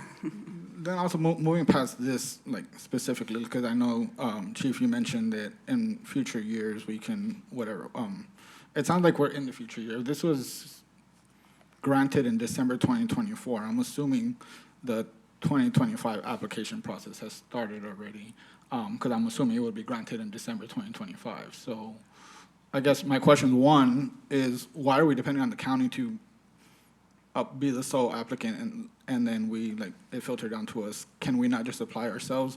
And then two, regardless of what the answer to that question is, can we move forward with an application to use the funds from fiscal year 2025 for some of the intended purposes that my colleague brought up? Since it looks like it's an annual thing that is awarded in December of every year, so I'm assuming we're right in the middle of the application process. So, did you need me to answer that? To answer your question, as far, I think, let me see if I can address all of it. As far as us applying solo, that would require the county to not, because again, we are in a disparate jurisdiction. There was some other instances, they would just have to agree to not submitting with us, or just, bow out. I don't have the exact term, but that happened one year, and we were the sole applicant, so that would have to occur. I don't know if you'd mind repeating your other questions. Sorry, Councilman. Essentially, if it's an annual thing, can we either, we have to do it through the county, but like, are we actively looking at applying for this grant this year? And in doing so, can we apply to use it for some of the permitted purposes that my colleague mentioned? Yes, absolutely. When the allocations become available, and we need to, then that's something that the staff can explore and have a discussion about. So I guess my question is with the timeline. I know the federal government, they're almost as bad as the state. They drag their feet for everything. So if they're gonna grant something in December, I'm pretty sure they're not gonna give the allocations like in November. So I'm assuming everything that's needed is out already, or has been out already, or will be out very soon, because I don't think they do anything in 4 months. So if we're expecting a granting of funds in December, I would just assume that the application process has started already. I could be wrong. They could have But that done would be for something. next year. Well, no, it would be something that we apply for this year, so they can give it to us this December, 4 months from now. 120, 130 days from now, they should be giving. I'd be surprised if the turnaround could be, well, we'd have to know when the deadline is. Yeah. Okay, I will monitor council, that. anything else? Are we ready to vote? Thank y'all for the information that you have provided. Did you have a motion to make, or I wasn't sure where that was going? Well, I mean, I don't think it's gonna pass just based on conversation, but if we wanna wanna make do a an amendment, you formality, yeah, sure. So I move to strike the words beginning at "for the purchase of" through Can you back up the and tell me what semicolon. page you're on? So this one right here, so, No, that's, well, it's okay, wait. I thought you were trying to amend the agreement. and Right, I I'm looking for think- where it is. I think I'm because. trying to amend the resolution, so the What- interlocal agreement to me is fine. It says that the county's gonna give us money to use for allowable purposes. I'm fine with that. The resolution before us is a resolution of the city council, blah, blah, blah. Be it resolved, part one, the acceptance of the grant award in the amount of $25,500 from the Department of Justice fiscal year '24 Edward Byrne Memorial Justice Assistance Award. Stop there. Strike to purchase a financial crime solution software, an infrared surveillance pole camera, and various forensic equipment and supplies is hereby authorized. So change it, part one of the resolution to only be the acceptance of a grant award in the amount of $25,500 from the Department of Justice fiscal year '24 Edward Byrne Memorial Justice Assistance Award. And then move to part two, the city manager or her designee is hereby authorized to execute an interlocal agreement, et cetera, et cetera. Part three, the resolution shall be in full force and effect immediately from after this passage. So you want to just drop the purpose? Yeah, essentially. And I think that, and I, I had to think about this for a minute, but the way the posting is,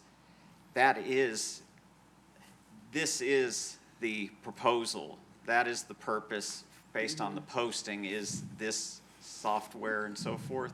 My suggestion would be, if it fails, then staff could come back with an alternative use and we would approve it at that time is just my suggestion. I mean, I understand that. And what we could do in the future is maybe have some flexibility built in, this is kind of a novel situation. It's never come up, but we could start looking at wording our resolutions or other allowable uses or something along those lines. But the way this posting is, I think the public expectation, that sort of defeats, because we're still going to have to come back anyways with a new, if this doesn't carry. We'd have to come back anyways. I think the focus here is what we're buying, how we're buying it is not as material as to what. I think that's the public interest in the agenda item. Did you want to propose an amendment? I mean, that was my Gonzalez? amendment, but I mean, I guess if our attorney's saying it's not wise to do it, then I Okay. guess I'll withdraw my amendment. Just want to make sure. Are we ready to vote? I think we are. Okay, the motion fails with 3 yeses and 3 nos, Wait. or it dies. It was 3 and 3. And yes, because our charter, just a reminder for the public, our charter requires Four. the vote of 4 members, no matter how many members are present. All right, but this is 3-3, so we're not getting anywhere anyway. So, since it has failed, can we now, can I just go out on a limb and say the folks who voted no were not happy with the purpose or the end result of what we're getting, so that we should go back and try to see if we can use these funds for something else? Is that, y'all aren't even looking at me, I'm asking y'all a question. I'm listening, Mayor. I know, but I need to know yes or no. For me, Right. if possible, I mean, yes, and I would like to consult, even surprise to people, with the department on that as well. I mean, y'all are the people going to be receiving the funds. The ask is that the funds, the purpose of it be a little bit more in line with the need. I know y'all focused a lot on mental health, that is a permissible use, and so exploring that, but all that's contingent on whether or not that's even permissible in the first place. The question is, can we, even though this has not passed, can we still discuss it and talk about what we'd like to do? Okay, thank you. Yeah. Right, it has failed, but I'm Right. trying to salvage $25,000 for something. So to answer your question, yes, Mayor, I would be interested in, I guess, going back and seeing what else we could spend it on, which is the reason why I was proposing it this way, because Right. at this point, the way I'm looking at the situation, we could spend it on anything but what was written in here. The way I was proposing it is, if we couldn't change it, then I'm fine with buying this. Based on the action we just took, my understanding is, regardless of what we buy, the things we are not gonna buy is what's written in here. So we pretty much just closed the door on using this grant to buy those items, when I was amenable to using the grant to buy those items if we were stuck with using the grant to buy those So, items or nothing else. do we- But at this point, I guess we're not using the grant to buy Do these we items. want to post, I'm trying to salvage a 25. So, if we go back and revote and go through all the process to do that, then we could do a postponement with direction to see if we can use it for a different purpose, and what would be that process. Then somehow we got to figure out what that's going to be, and then it comes back to us. Right, and at this point, you know, I don't know if it's even necessary for postponement, if you just want to direct staff to try and bring back some other options. Yeah, because this With- failed and it failed, so Right, that's so you done, could but- direct staff to explore other options for council to consider. And or bring us back including some this options. option, including this option, because we may have Okay. a full council at another meeting. Is everybody as okay well. with that? That's fine. Bring back options, first of all, see if we can change it. Now, if we cannot change it, do we want it to come back as this? If it's this or nothing?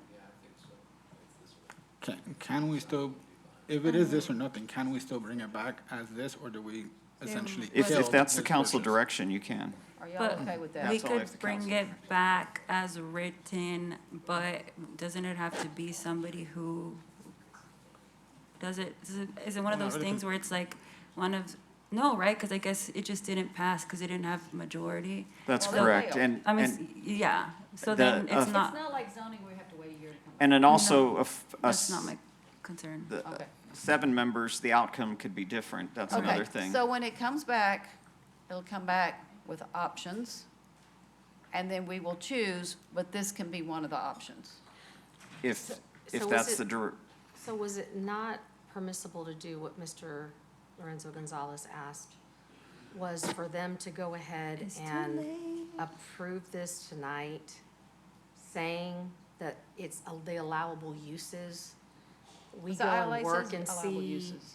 if we can change it. If we can't change it, then at least it proceeds forward with, if there's a motion to do it that way specifically, and council wants to allow that, you know, reconsideration, But it's why the do we will of the need to council. approve the ILA tonight, not knowing what we're going to use the money for? Can we just wait and approve, like it was brought to us as a package, approve the ILA at the same time that we're figuring out what we're going to use the money for? You Is there a can. reason It's not really, to do that? Well, it's your prerogative, it's. The reason why I proposed it the way I did is to avoid it coming back.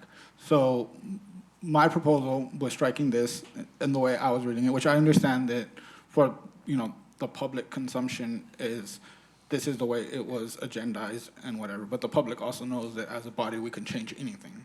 So, I mean, we could change any resolution as long as we amend it. So if we take out the limiting portion of it, with direction to staff to explore other options, and if you can't, then just move forward as written, or not as written, but move forward with this intended purpose, then it doesn't have to come back to us unless we can change it.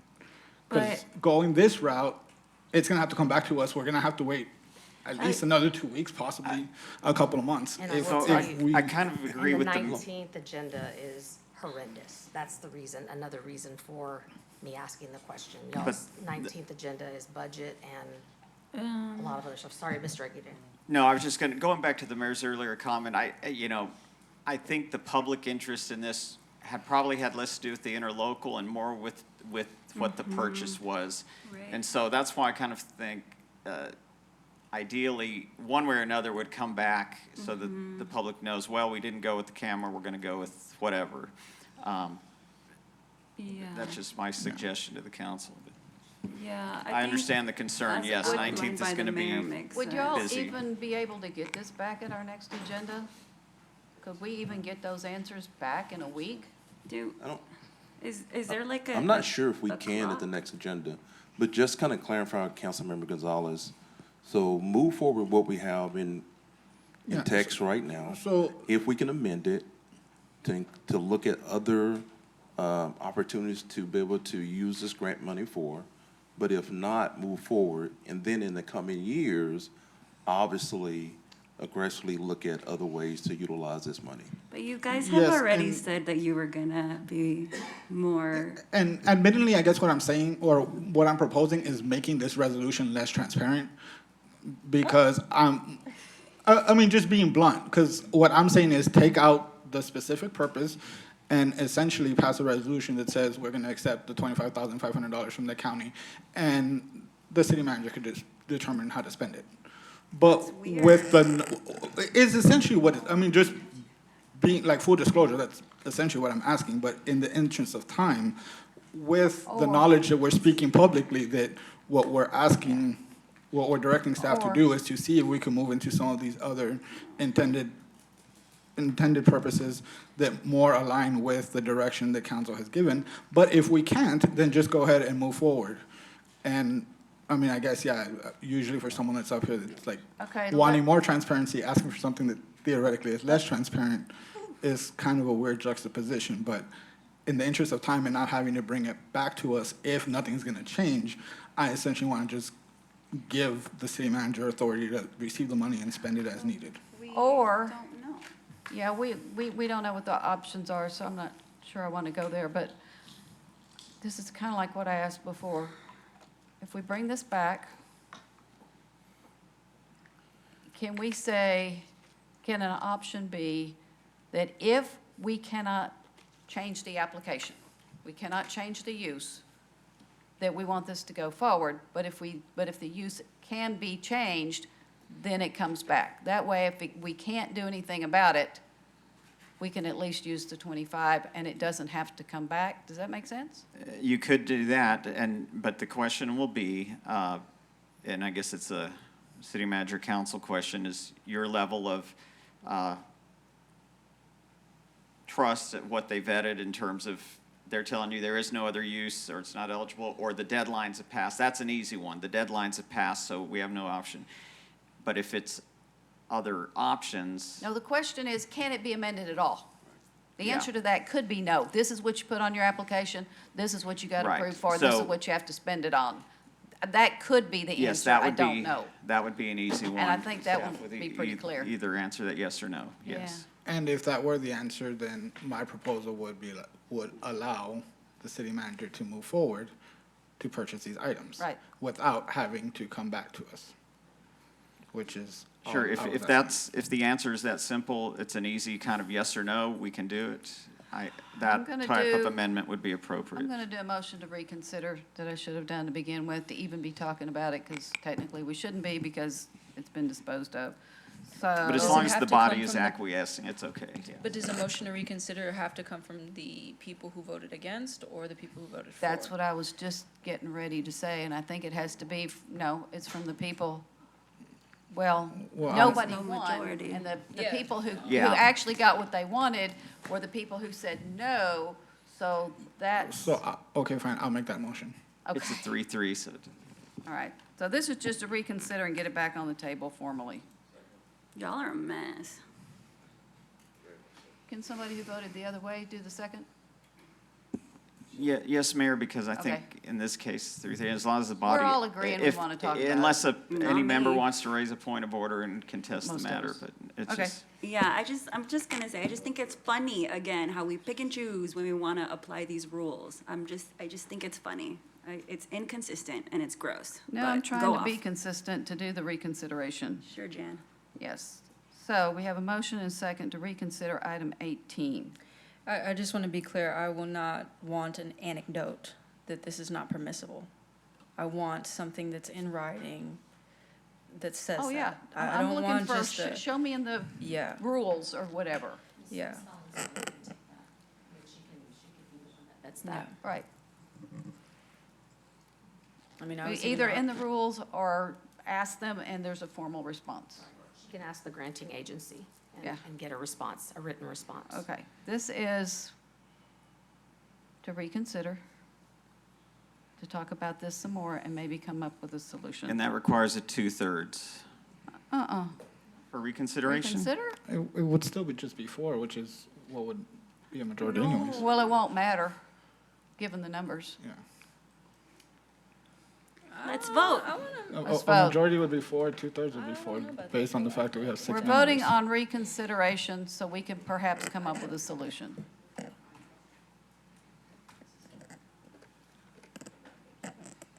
Is he still looking to make sure, though, that's Well, permissible? let's at least vote, and we may not need to know that.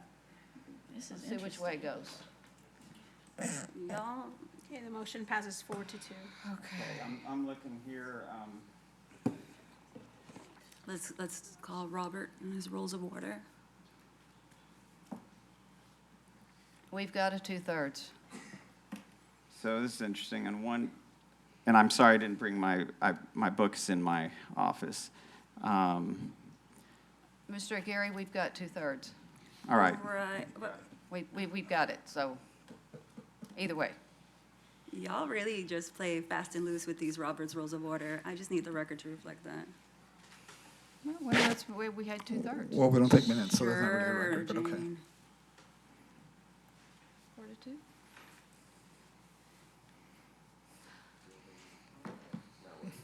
Okay.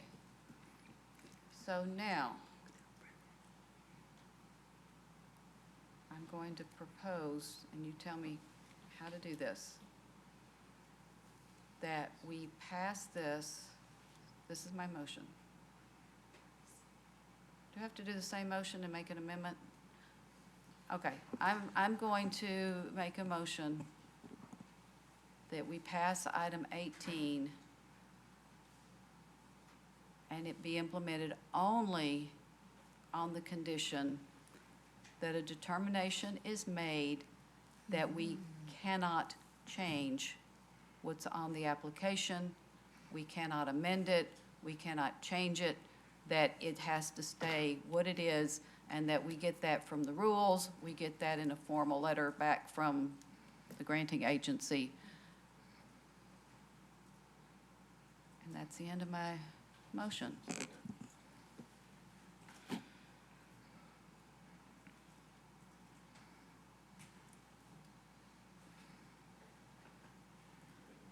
Okay.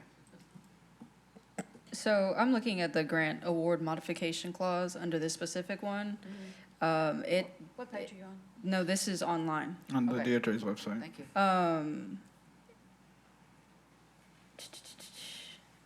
you found the answer? DOJ reviews it and sends an approved, denied, or change requested notification.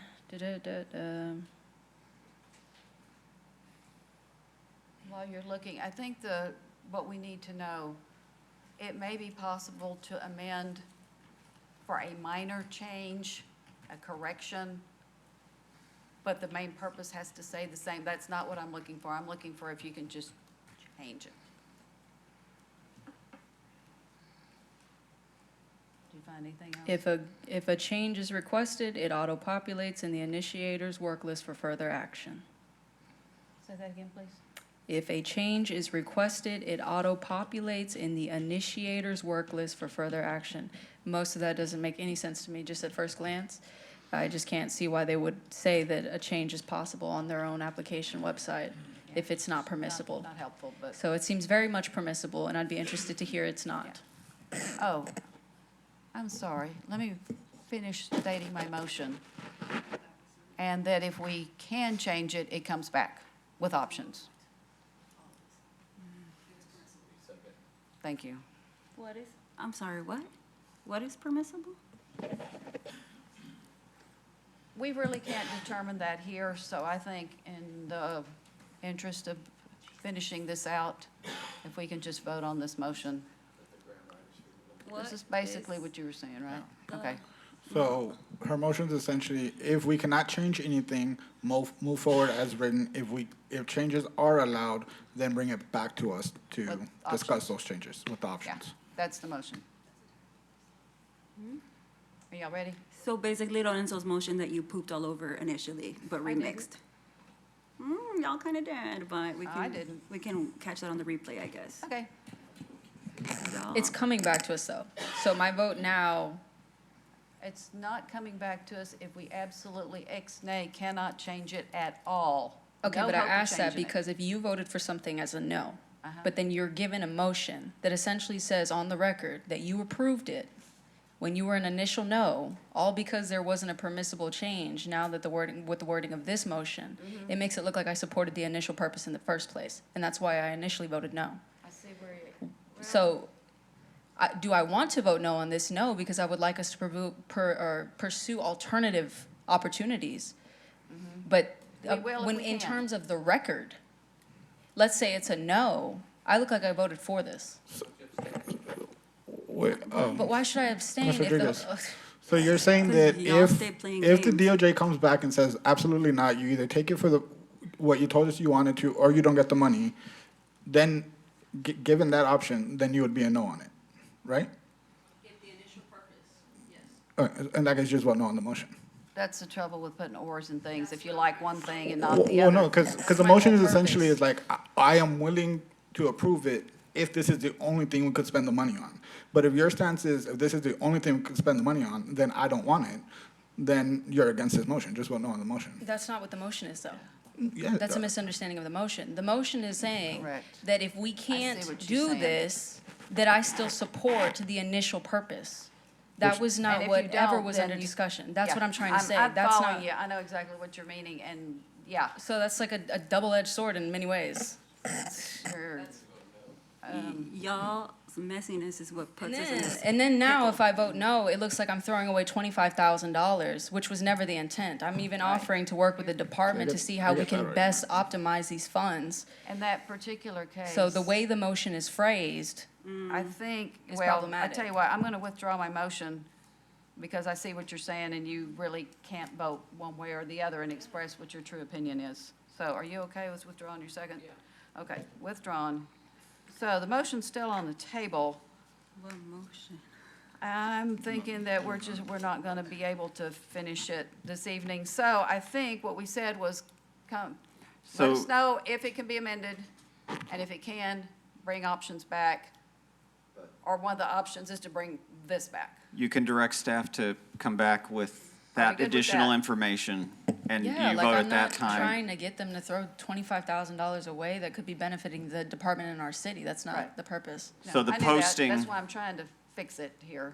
the posting for that meeting would be something along, what, for eligible uses, approving an interlocal for grant for eligible uses, including such things as, or Right. something, it'll be flexible. So the agenda posting will be clear of what options we have, and the council will make a decision on one of them. And I'm not, it may or may not be the 19th, I guess it depends Oh, I what don't staff think- finds out. Yeah. Yes, I don't see the 19th as being an adequate date. I wouldn't think so. No. Okay. All righty. And for the record, I'll work with anybody to make, whenever it comes back, the swiftest, like, most Yeah. productive conversation. Like, it doesn't need to be a laborious conversation. But right now, we do have a motion on the table that we need to dispose of, which was to reconsider the original motion. So I guess we just vote on the original motion again. I suspect, I don't know if the votes will change, but is that where we are?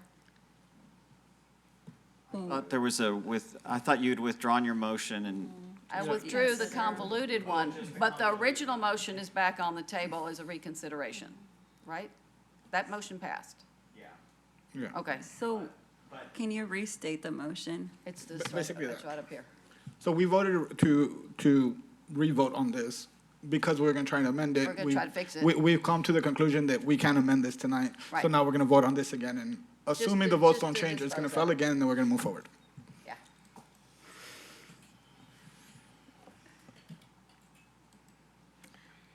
Motion fails 3-3. And the vote's the same. Okay. All right. So now,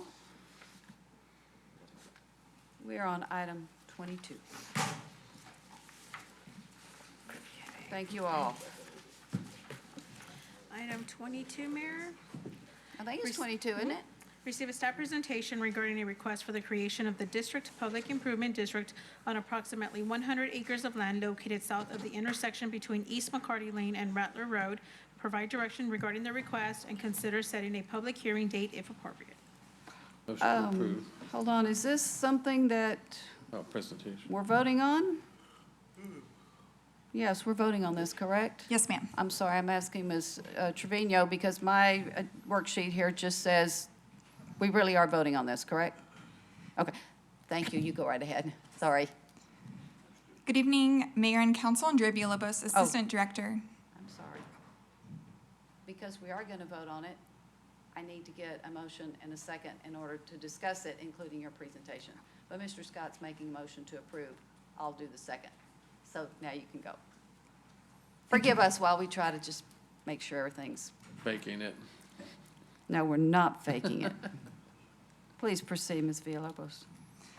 Andrea Villalobos, Assistant Director of Planning. The subject property is approximately 100 acres, and the applicant has submitted a petition for the creation of a Public Improvement District, or PID, for a mixed-use development, including an indoor and outdoor recreation facility. The applicant is also has a few associated cases and applications under review, including a zoning change application from CD4 to CD5 that the council has approved on first reading, and the applicant has a 380 economic development agreement under review as well. Next slide. Staff is seeking direction on the next step for this PID petition. Since council has seen this development as a whole previously as part of discussions on the 380 agreement and the zoning change, staff recommends the PID agreement resolution be placed on the September 2nd, 2025 City Council meeting for public hearing and consideration. And this concludes my presentation, and the applicant is available if you have any additional questions.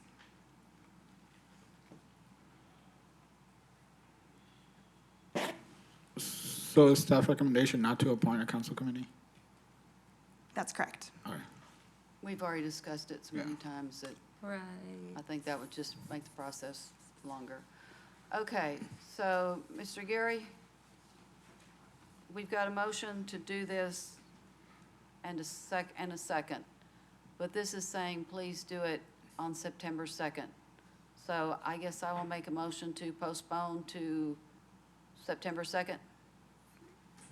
Or did we not need to vote on this in the first place? We're seeking direction on on your direction to whether appoint a committee or to place it onto the September 2nd and set the public hearing date. Right, the public hearing would be September 2nd. Yes, sir. So that's what they're asking for direction to come back and place an item I for public understand hearing. that. Do we need a motion and a second and a vote? Yes. Okay, but what we made the motion on is with the caption that's on your agenda. Not what's up there, what's on the agenda, which was to just out and out approve it. So they're saying, no, wait for the September 2nd meeting. So then I need to make a motion to postpone in order to do that. Because they're saying, don't approve it tonight, wait. Correct. And I'm fine with that. I'm just trying to do this legally so nothing comes back and bites us. Yes, ma'am. And I do want to make a point of clarification. It's not to postpone, it's just to tell us. To set it. Yes, to set the date, exactly. So it's not the term postpone, it's just tell us when to set the public hearing date, which we're recommending be September 2nd. If we had made a motion to approve, that would be correct. But I guess I'm a little confused. I think Because they're simply asking, If you would, look at item 22. yeah. That's what we made the motion on, to approve. why? And Mayor, the And- caption reads to provide direction regarding the request and And cons- consider setting a public hearing date. And that's why I'm saying I'll make a motion to amend to add that. Perfect. Right, you're just setting the date of September 2nd. Right. But I'm Yeah. going to need to make a motion to amend because that's not on our agenda. So I will make the motion I don't, to But it add doesn't that. I don't have think to it's be. legally required. It's just telling the public you'll set a date. So the caption doesn't need to be amended. It's just the direction is to come back with the second. But, I mean, in terms of the Open Meetings Act, it doesn't have to indicate what date you'll set. It's just letting the public know It's going to we- be set. yeah. And I think we do that sometimes on annexations where our caption will just say setting a public hearing date, but we don't put the date in the caption. No, but it's, okay, so But- you're saying we don't need to do that, just. Right, follow as long what's as on the staff agenda. understands that you're setting September 2nd as the date. Okay. We were, so are we voting or are we not? Yeah, you can vote. Okay.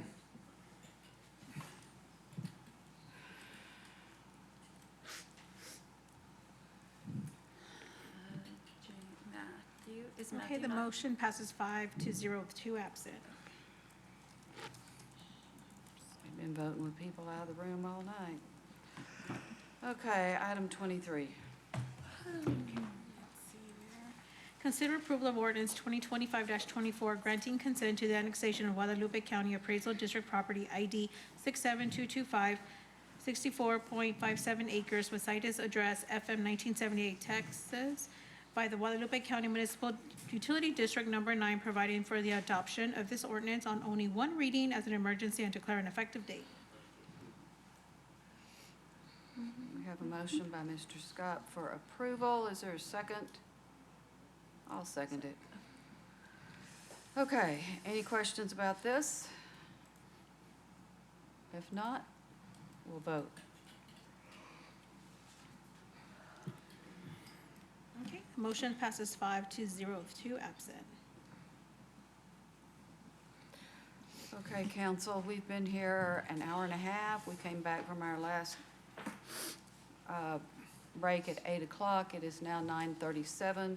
Do you want to break now? Do you want to press on?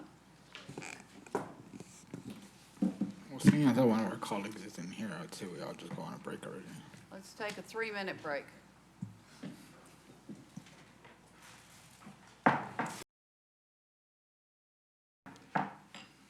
We have come back from our recess at 9:45, and we are at item 24. Consider approval of ordinance 2025-25, amending Chapter 39 of the San Marcos City Code, Article 2, Division 3, Standards for Flood Hazard Reduction, Section 39.043, specific standards for AE, AH, and AO zones, AO zones, I apologize, and Section 39.044, additional provisions for manufactured homes and recreational vehicles, primarily to remove or replace AH flood zone references to coincide with the adopted flood insurance rate maps, and to change the allowable increase in flood elevation for improvements, providing for the repeal of conflicting provisions, providing a savings clause, and declaring an effective date, and consider approval of ordinance 2025-25 on the first of 2 readings. I have a motion for Mr. Scott to approve. Did it come from Ms. Rodriguez? Thank you. Seconded by Ms. Rodriguez. That was for approval. And presentation. Are you here for questions? Answers. I'm sorry, answers. We would have the questions. I'm going to, good evening, Richard Reynoso, Assistant Director of Engineering. I can give you a brief verbal presentation just to explain a little bit what we're doing here. This was a little bit of cleanup to our ordinance after the implementation of our new floodplain maps. There was some references in our code that didn't directly correspond to the maps. And so when you have floodplains, the city has floodplains, the 100-year floodplain is designated A zones, and there's a variety of A zones. There's A, there's AE, AH, and that the city has. And with the adoption of the flood maps, they changed our AH zone to an AO zone. Very little difference between those two. But our ordinance was referencing AH zones, not AO zones, so we had to make that correction. In the past, we had changed everything in an A zone, regardless of AEH, are treated the same to the same level of analysis and requirements. And so we cleaned up some of that, so it just references A zones generally, but we did have to change specifically some AH to AO. So it was most of it, a majority of it is that type of cleanup in the ordinance that is being done. The allowable increase in flood elevation that's referenced there is specifically within a property owner looking to do something within their property that has floodplain on their property. So it doesn't change their requirement to not increase the floodplain off their property, but if they're doing something within their property that affects the floodplain and only affects it within their property, then that's where this change can be allowable. They can change the flood elevations with their property, but when it enters the property, when it exits the property, there can be no change to anybody else. But if they have that area fully contained in property that they own, say like a larger development that's proposing, for a specific example is a larger development, it has a roadway crossing a floodplain. A lot of times, that structure that's crossing that floodplain will have some increases, local increases around that crossing of the road and that structure.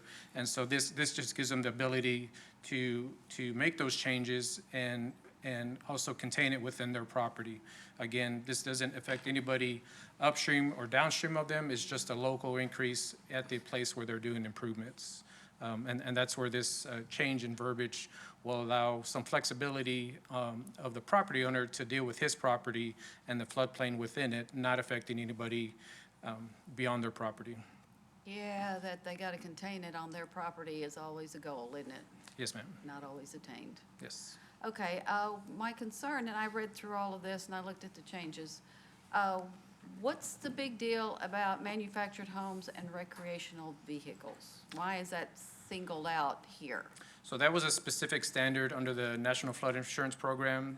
The FEMA's basically, their template language to incorporate, to be participants. They have all these things, and for some reason, and I don't know the history on that, they had this specific section that had to be written this way, and that recreational and manufactured housing had to be regulated with this verbiage. We did some cleanup because there was actually a contradiction on requiring them to be 2 foot above the ground elevation, when actually our base flood is higher than that. So there's a little bit of contradiction on what's the more stringent requirement. So that was something we cleaned up. But I think just historically, the manufactured housing regulations had to be specifically called out, just because that had tended to be more of a historic issue. Mobile home parks, RV parks, Yeah, but being there's regulated. a big difference because your manufactured housing is intended to stay there for a while, and it's a big deal to move one. Right. Been there, done that. And then recreational vehicles, theoretically are mobile. Right. Um, And there's a specific time frame. They have to be able to be on wheels and moved within a certain period, and they could only be there for like 90 days. Yeah, okay. But again, across our A zone, regardless of the type of structure, they're still having to meet the same analysis and impacts mitigation for those types of developments as well. Okay, is this type of recreational vehicle the type that has a motor in it and you drive it? Or is this things that could be considered trailers that you need a truck to move it? Have to look at that section a little bit closer. And let me tell you where I'm going. I lived in Pecan Park, Mobile Home Park during the 81 flood. Found out we were the lowest house in the park and we waited out and, above knee water. That's the same park that was totally wiped out in 98. And what the rule is now is that you can't have a manufactured home there that's like gonna stay, but it's supposed to be RVs as I understand it. But you drive by now and you see these big RVs and the kinds that you tow, and there's a Prius sitting there or some small car. And I'm going, if the flood's coming, that car is not taking that vehicle anywhere. Therefore, I'm not sure we're getting where we want to go. Yeah. Yes. And Mayor, in the packet on page 1013, there is a definition for recreational vehicle at the bottom. Thank you. Which means a vehicle which is, 1, built on a single chassis. Mm-hmm. 2, 400 square feet or less when measured at the largest horizontal projection. 3, designed to be self-propelled or permanently towable by a truck. So it's not a hitch-unhitch, it's permanently towable. Yeah. And then 4. That means you gotta have something close by that can pull it. 4, designed primarily not for use as a permanent dwelling, but as temporary living quarters for recreational, camping, travel, or seasonal use. Okay.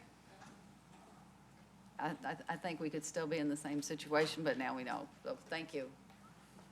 So basically, this is either correcting some things that are now old due to changes outside of our control, or it's tightening. We're not making anything easier to build in floodplain, No, ma'am. correct? No. That's what I need to know. What else do you have for us? That's it. Any That it? questions? Questions? Let's vote.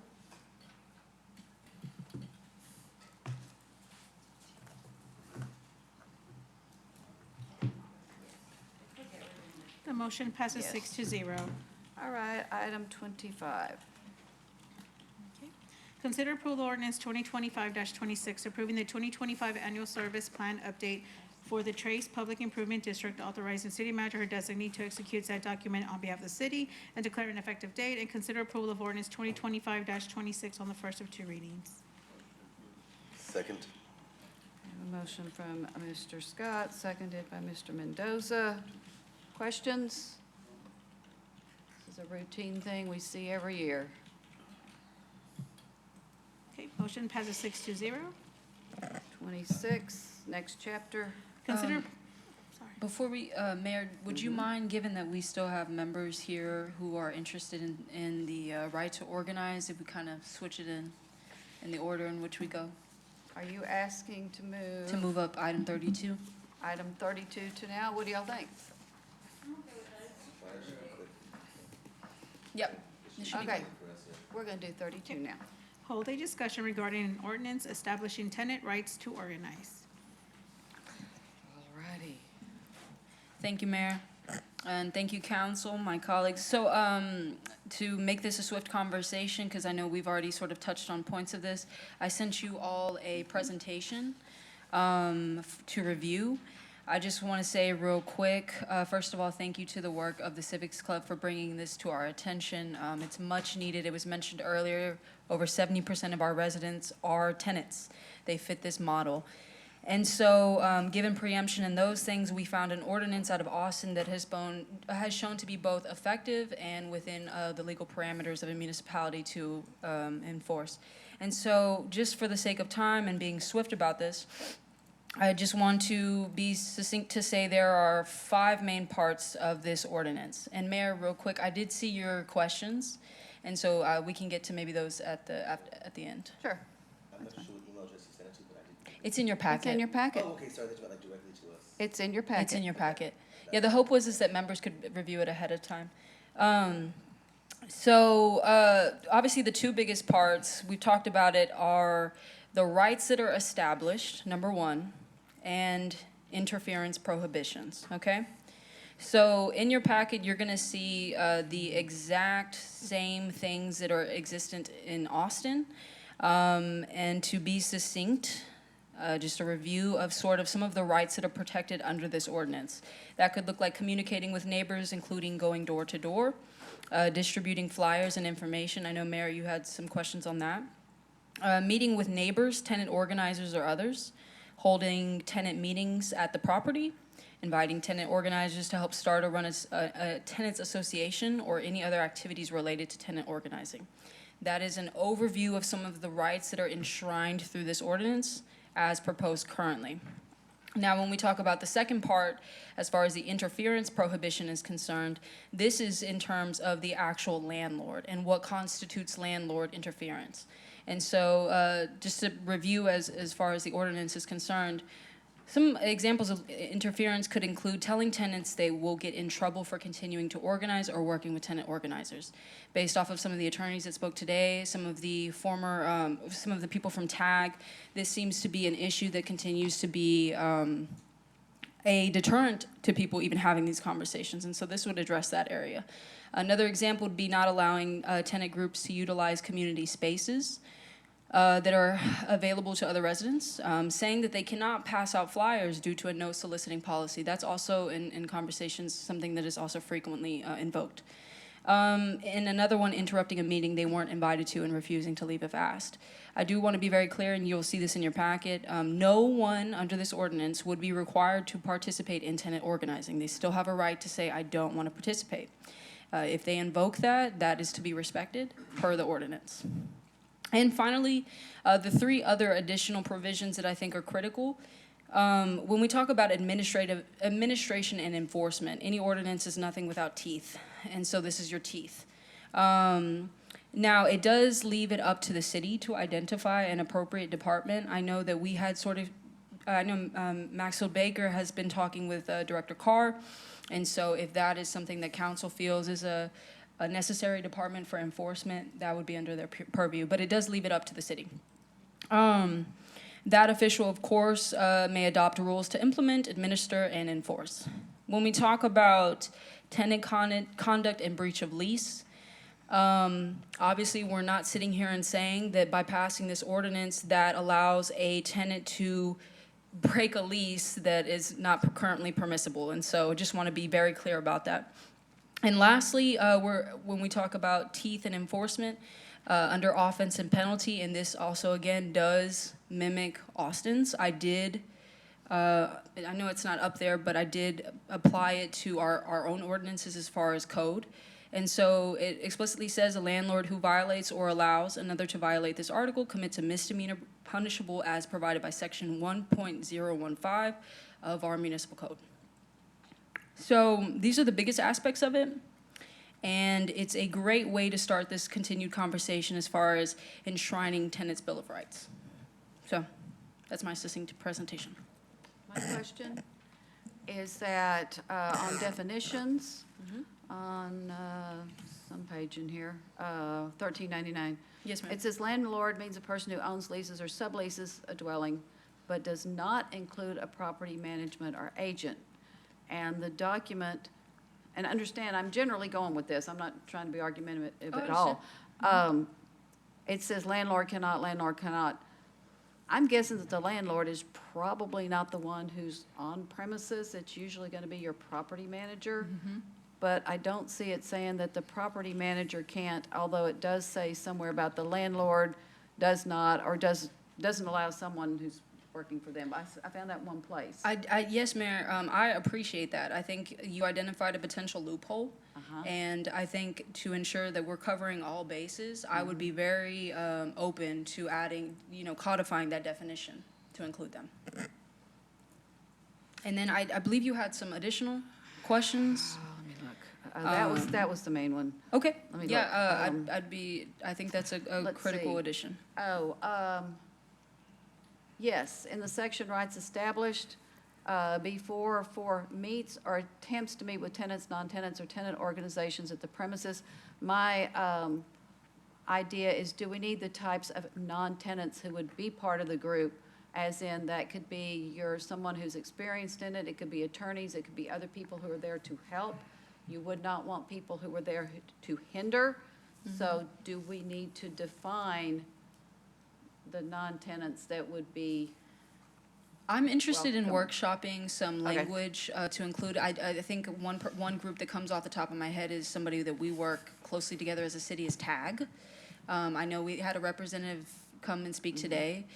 Perhaps that as written currently, they may not be included or explicit. I don't know, but I'm down to I think to if you workshop don't some language. define it, you're going to end up with some results that Sure. we We can people would definitely not be happy with. workshop some language. And then the other one was simply about the flyers. I'm not against flyers, I'm against litter. And so I just want to make sure people can do flyers, not litter, don't just, leave them next to the door. But also, I don't want your property manager to say, you can never do a flyer because they're going to end up being litter, perhaps because of things that have been passed. So anyway, I just think those need to be addressed. I think that's a sentiment that I know Mr. Baker and I do share as far as the litter is concerned. If there's ways in which we can workshop language to make sure it's not a cost prohibitive type of thing, then yeah, I have no issue with I that. don't want to keep them from doing it, but I just want to make sure, Exactly. A, they're not littering, and B, that isn't used as an excuse to keep people from being able to pass out a flyer. I think that is not difficult to ask, given that we should be good stewards. So, yeah, I agree. Okay, Mr. Scott. Wouldn't that be kind of campaigning if you're handing out flyers? Because we do have in the ordinance that if you're campaigning, there's no soliciting. It's not a requirement. You can go to any door you want to and knock on it. And they can force you legally to not do it. I don't what ordinance? I don't know about the definition between, the differences between campaigning and canvassing. There are even canvassing opportunities I think we could do as a city that are informative based and are not necessarily soliciting a vote. But if there's ways in which you want to workshop that language, yeah, I think it's a good consideration. Right, we do have separate ordinances about soliciting and so forth, door-to-door types of activities. So We we, need to you look know, at that. now, if this ordinance passed, you know, we say in every ordinance, any conflicting ordinances are repealed to the extent of the conflict. In other words, we'd be creating a carve-out to that ordinance in a sense. But I think it'd be worth exploring to see how the two interact. That's a fair point, Mr. Scott. So the question now is whether we want to move forward. Is that correct? Yes, ma'am. Mayor, so I still have nightmares, to be frank, about the Palestine resolution and how that came forward because we were tied to a proposed resolution that was written. So all this to say, I am in favor of continuing the discussion, and I actually wanted to see what my colleagues' stance on possibly like creating a council committee specifically for this ordinance to work out all these differences. Because honestly, my biggest issue with it is the fact that the only teeth in it is criminalizing the landlords, like involving more police activity. So similar to our towing ordinance, actually, the only teeth would be for someone to call SMPD and SMPD to go and issue the landlord citation. Well, Because it's a Class C misdemeanor, a peace officer has to enforce it. Well, similar to the conversation I just had with the mayor and with Councilmember Scott, I definitely encourage, I think the whole purpose of the two-step process as we're about to enter is so that y'all have an opportunity to workshop potential amendments.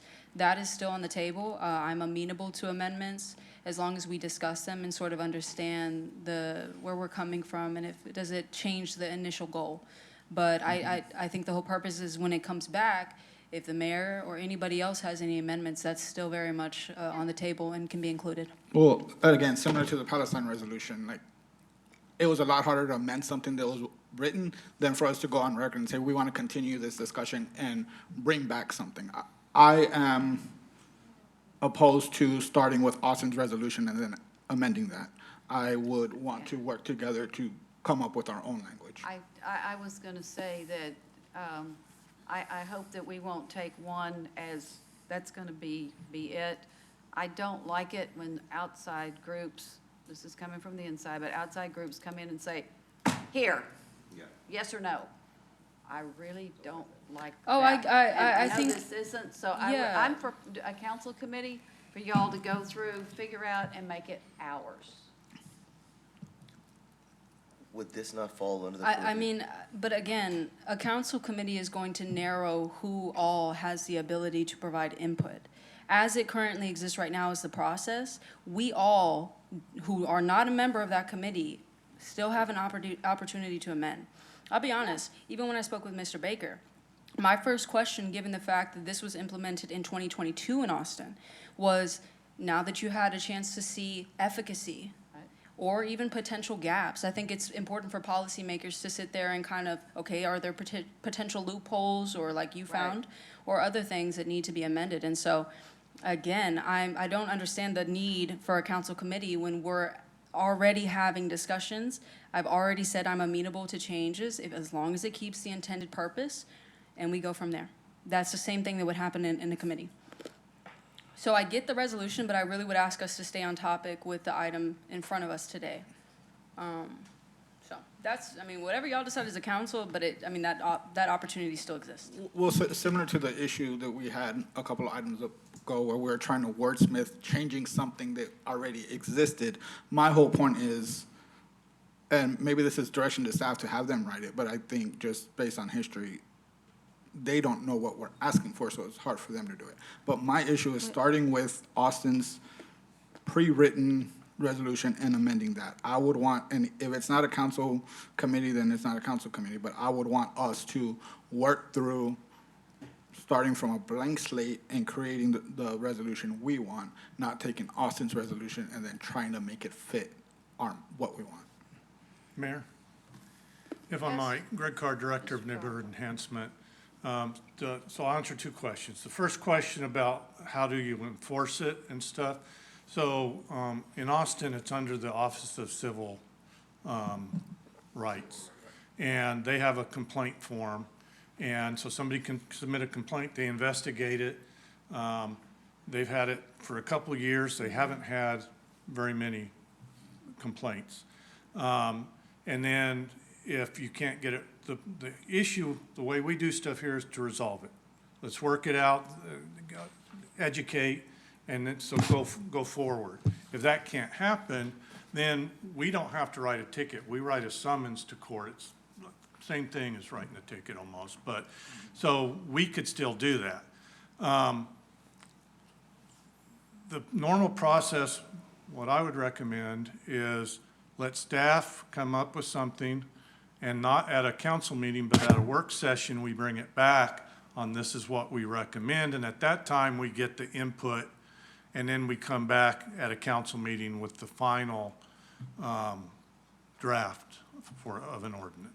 That is, as somebody who brought this forward, that is preferable, given that we would all have the opportunity, as well as the public, to have that conversation. As we know, our council committees are not live streamed, okay? So the whole purpose of this is public participation. By sending it to a committee, you're hindering that. So that right there gives us an opportunity to still workshop it. But I just want to say, for the purposes of intent on why, I'm not normally one to copy, because I think that there could be unintended consequences, to your point, that gaps that we haven't thought of. But the reason I was amenable to it is because, given our preemption laws, given everything that the state's doing, this is already showing that it was legal, versus us just coming up with something brand new and then having to figure out, okay, is this preempted or not? So, For council committees, one type of meeting is posted with general participation. Agenda is public, there's an online option. Mayor. Anyone may speak, there's a recording made and a recording posted. Mayor, respectfully, I go to every council meeting, and I think I'm a part of 6 council committees. I go to every council meeting. I have never seen anybody come to a council committee to participate. Each committee decides per meeting what Right. type of meeting they're going to have. They're like for in the the middle next of the one. I day, get like that. I can barely attend them, like Yeah, I work like- full time. Council committee can decide This when is they an want to have open things. forum. I think what Mr. Carr just proposed allows that to continue. Yeah. I mean, how many times do we get dinged for, oh, y'all did this under the cover of darkness? Like, this is an opportunity, even if landlords want to come out, they can come out to a public participation process that is a work session. Yeah. Okay. Per the last poll call survey, distrust in government, remember? This is how we increase the trust in government. Yeah, and I mean, if the work session's in 2 weeks from now, y'all have 2 weeks. We can talk, we can workshop. I mean, Ms. Reyes when the next available work session even if it's slot not is. then, I mean, there's time to usually have booked these up for- conversations. Quite some time. And that's why I thought a council committee with this full participation, however y'all want to do it. Yeah, I don't know. I feel like perfectly council fine. committees are where hopes and dreams go to die, but that's just me personally. No, they're not this one. We'll be watching it. I mean, I'm down for what Mr. Carr recommended too. It solves mine. If nobody wants a council committee, I think it would be good, but if nobody wants to do it, we don't do it. Okay, so, and then I think Ms. Reyes may be looking to see the earliest, but while you're looking, one of the things that I'm going to be concerned about is notification to landlords. How do we, once this is done, how do we let them know? Because people need to know what the rules are in order to comply with the rules. I don't want to have that discussion now, but Sure. that's something that's going to be huge. Yeah, and I would maybe, Assuming this passes. as you're workshopping that, how that looks, perhaps if we're gonna, prioritize the importance of notification so that people are informed, I think it also should apply to the tenant though as well. Just giving landlords their rights is sort of why we're here. And Yes. so I think, yeah, if we're gonna send something out, We tenants should be included. absolutely need to tell the Yeah. tenants, but I'm fine But with it. It just needs to be I'm two-part. worried that we need, that if the landlords don't know, then we're gonna have problems, so. So the question ma'am. that I have in terms of the timing is right now, August 19th, we have the budget and CIP for work session. Do y'all want that on work session, or do you want that in the regular meeting? Because then that's going to You affect- said August 19th was packed, correct? The meeting is packed. Yeah. That's when the data center's coming back. That's when budget is scheduled. So if we do this, if we do budget and CIP August 19th on work session, then the earliest that we could do this tenant's rights and right to organize would be September 16th. That's what I was thinking, a council committee can, we would still do the work session, we would still do all of that. I'm just thinking if y'all can get out, start working, get some things resolved. Who sits on the council committee and what committee are we talking about? I would assume we would create. I was talking one. about creating a new committee. I'm wondering, Mayor, is it possible for Mr. Baker to give a comment? Just because, like, I think the first conversations we ever had of this, it was like our brainchild back in the day. Yeah. Just want to make sure we had our conversation first. Would Yes, you ma'am. approach podium? Now, sometimes he's got some zingers, some Sometimes gems. he does. Yeah. So yes, my name is Maxwell Baker, founder of the Civics Club. We're the ones that have been asking you all to consider this. And we have tried to be very good stewards of the democratic and input process, right? As someone who served on council, I know how important it is to talk to all these stakeholders. So I can assure you that along the way, we have been coordinating and communicating with Pat Fernandez and Michael Nolan, who are associated with large Texas real estate organizations. We have kept them abreast of everything that we've been doing. We have told them, here is our beginning when we're going to go and ask council to put this on the strategic initiatives. Here we are now moving to put this on, on the agenda as a right to organize ordinance. So they're very keenly aware of it. I've received a few personal phone calls from different realtors in town concerned, having questions. They definitely know. And we've taken every effort to also communicate to tenants and things along the way that we're building up steam and momentum for this. But we wanted to make sure that, yeah, that those stakeholders would hopefully be here this evening if they had any concerns about it. And all I'm hearing is crickets. So I think that they're aware of it. I have not heard anybody in particular. The only concerns we've heard from those stakeholders is about what comes of evictions, which is one of the Tenants' Bill of Rights much further on down the line. But overall, we have seen an embrace, people embrace this concept as good, because what we heard consistently when we spoke to landlords and property managers is that when people don't report issues on time, it gets more costly and difficult to fix, and it puts people in more difficult situations.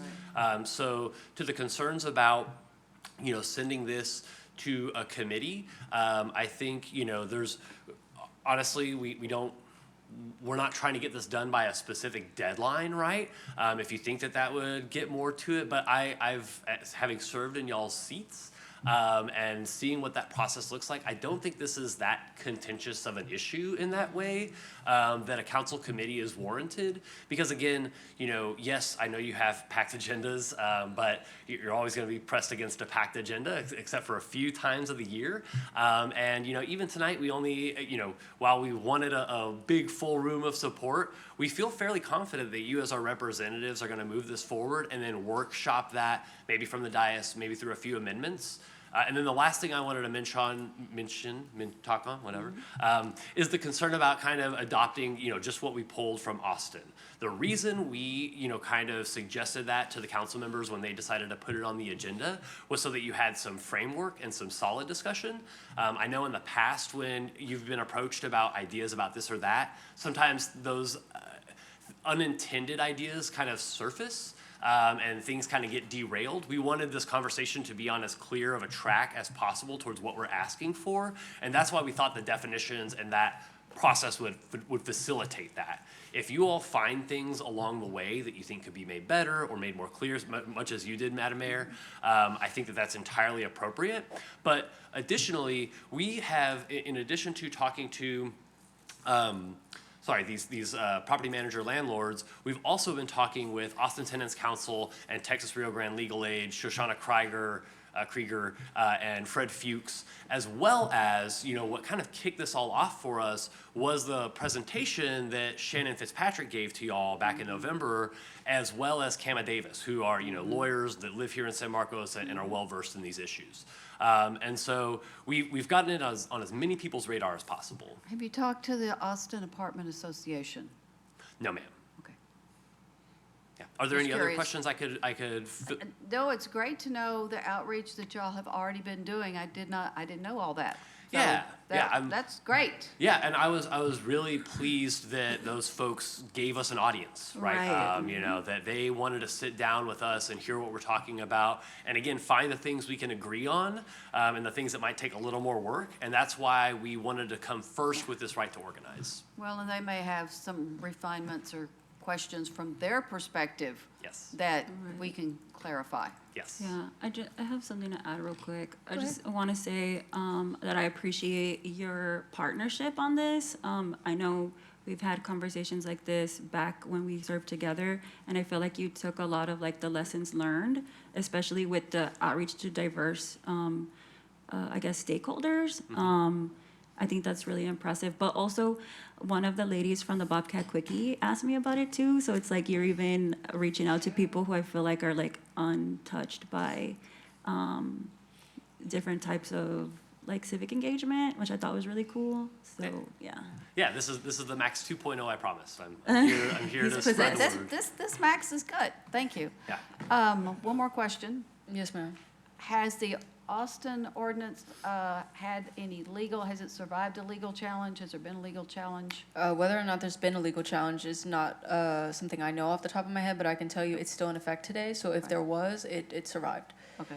And I want to give a shout out to whoever put that graphic together on, like, it was mentioned great. earlier. Mr. Carr, thank you. I think that sort of touched on that. But again, I don't want to belabor the point. That's why I took the time to put this presentation together. So this was helpful. You all had an opportunity to look at this and come up with ideas. And Mayor, that's why I appreciate your questions, because it's clear you did read it. That opportunity to amend is still there. And so Sure. I would like to go with Mr. Carr's suggestion on, if we want to workshop this, let's put it on a work session agenda. And just for the audience, a lot of what we're asking for is federal law, federally protected and federal housing, federally subsidized housing. So these are not new ideas. No. Okay, so it looks like there won't be a council committee, and it's going to be a while before we can. When? September 16th, if we're going to do, September 16th, if we're going to do budget, budget presentation during work session, as well as CIP next work session. Get the have-tos with a big looming deadline done. Okay. Question, Mayor? Yes, ma'am. On that, for Mr. Carr, does that give you a sufficient time to kind of get y'all's staff's thoughts together and continue to collaborate with Mr. Baker? Yeah. Okay. And thank you for the suggestion. I'm cool with that. All right, so now I need to ask council, the rest of council, I'm assuming you're a yes. Ms. Garza is a yes. To Yes. just move forward. Mr. Scott? Mr. Mendoza? Mr. Gonzalez? Yes. I'm hearing yeses or seeing head nods. Yes, and thank you, Mr. Carr, for your willingness to engage with Yes. everybody in our community.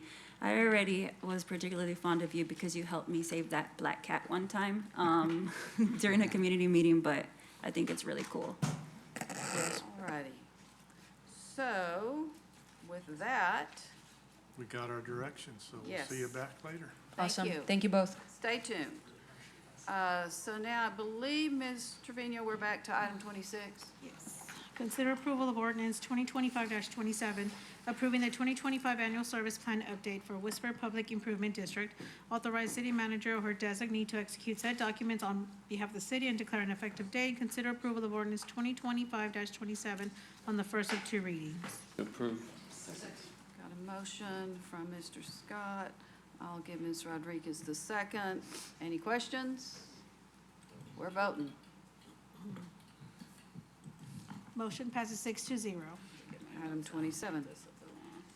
Consider approval of ordinance 2025-28, approving the 2025 annual service plan update for the Whisper South Public Improvement District. Authorize city manager or her designee to execute said document on behalf of the city and declare an effective date. Consider approval of ordinance 2025-20 on the first of two readings. Motion? Motion by Mr. Scott, seconded by Ms. Rodriguez. If there are no questions, we will vote. Motion passes 6-0. All right, item 28. Excuse me. Consider approval of ordinance 2025-29, ordering a general and special election to be held on November 4, 2025 for the purpose of electing a city council member for place 1 and a city council member for place 2, and to submit proposed amendments to the San Marcos City Charter to the voters, making provisions for conducting the election, providing for the approval of this ordinance as an emergency measure on only one reading, and declare an effective date. Motion for Mr. Scott, seconded by Ms. Rodriguez. Good luck, friends. Still a no on that four-year mayor thing, but Hopefully not. Mr. Gonzalez? Motion passes 6-0. Mayor, sometimes you got some zingers. I think as it gets later. Want to make that clear. Item 29. Consider approval of resolution 2025-143R, approving a contract with the U.S. Department of Labor for the purchase of approximately 169.85 acres of land located at 2800 Airport Highway 21 and 1285 William Pettis Road next to the San Marcos Regional Airport for a price of $1,683,000, plus associated closing costs. Authorize city manager or her designee to execute said contract and associated closing documents on behalf of the city and declare an effective date. Motion by Mr. Scott, seconded by, I'll second it. Questions, thoughts, anything you just feel really compelled to say, Mr. Condor? I want to give you the opportunity. Well, I got a short presentation, but I can skip over it if y'all would like. Council, do y'all need a presentation? All right. It's in the packet for those who know We're it. going to vote now. For the public is in the packet. Maps are in the packet. Maps are good. Oh, what's this?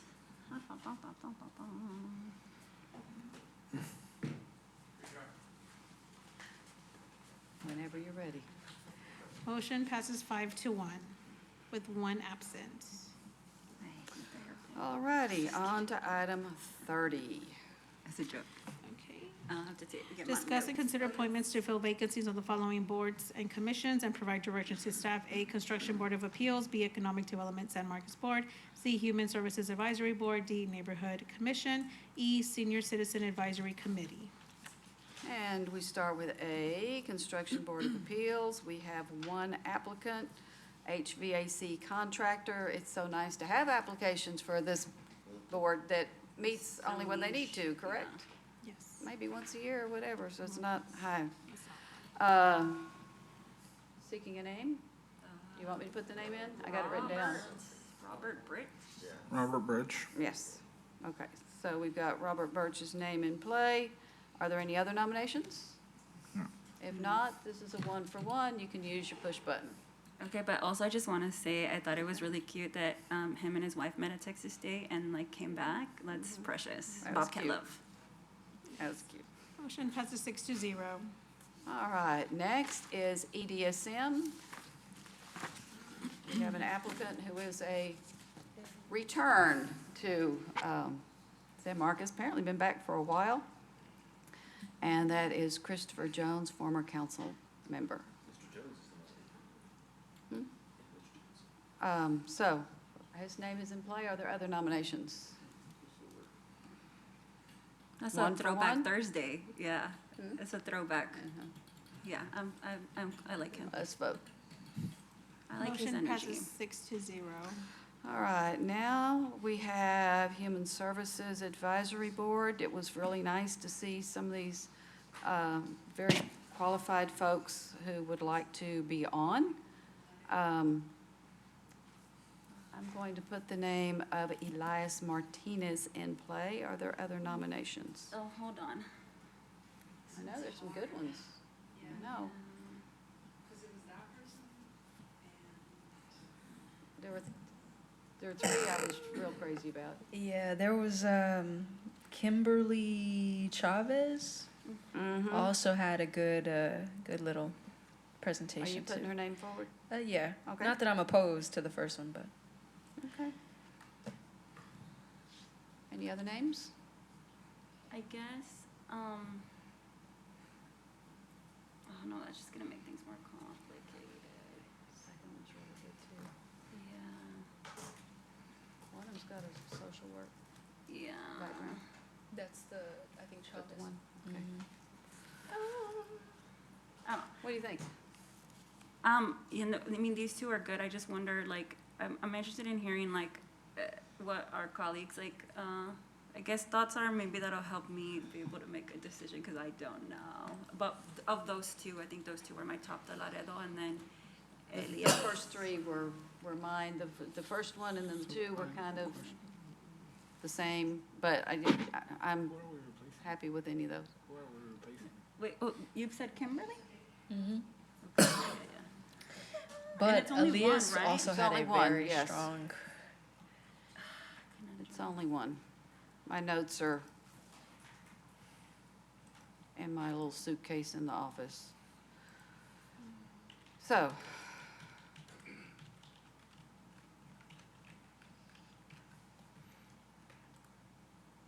Mr. Trevino, at one time, weren't y'all putting that in our folders with our meeting materials? The application packet. I think y'all did that once, and that was helpful.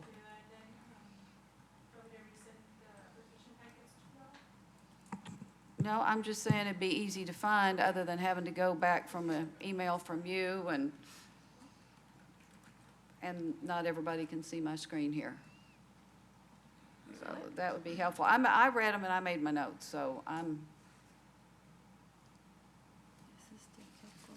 All right, let's pick them. well, we've got two names in play, and I'm waiting to see if there's gonna be three. Oh, I don't have a third, no. Does anybody else have one?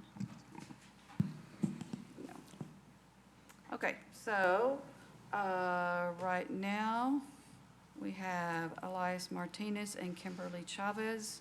If y'all would give the last name whenever Ms. Trevino calls your name, thank you.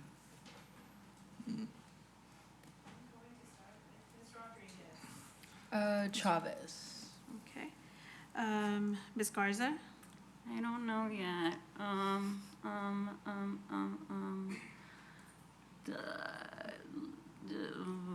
I don't know. Hold on. I think I have to keep reading. Sorry. Okay. Skip for now. Mayor Houston? We'll come back. Martinez. Okay. Mr. Scott? Martinez. Mr. Mendoza? Martinez. And Mr. Lorenzo Gonzalez? Martinez. Okay. That's four for Yeah, I Ms. guess I mean, dang. They're both really good. Yeah. And on that note, Well, there's several that were really good. Yeah. well, so, I don't necessarily want to say this out loud. Okay.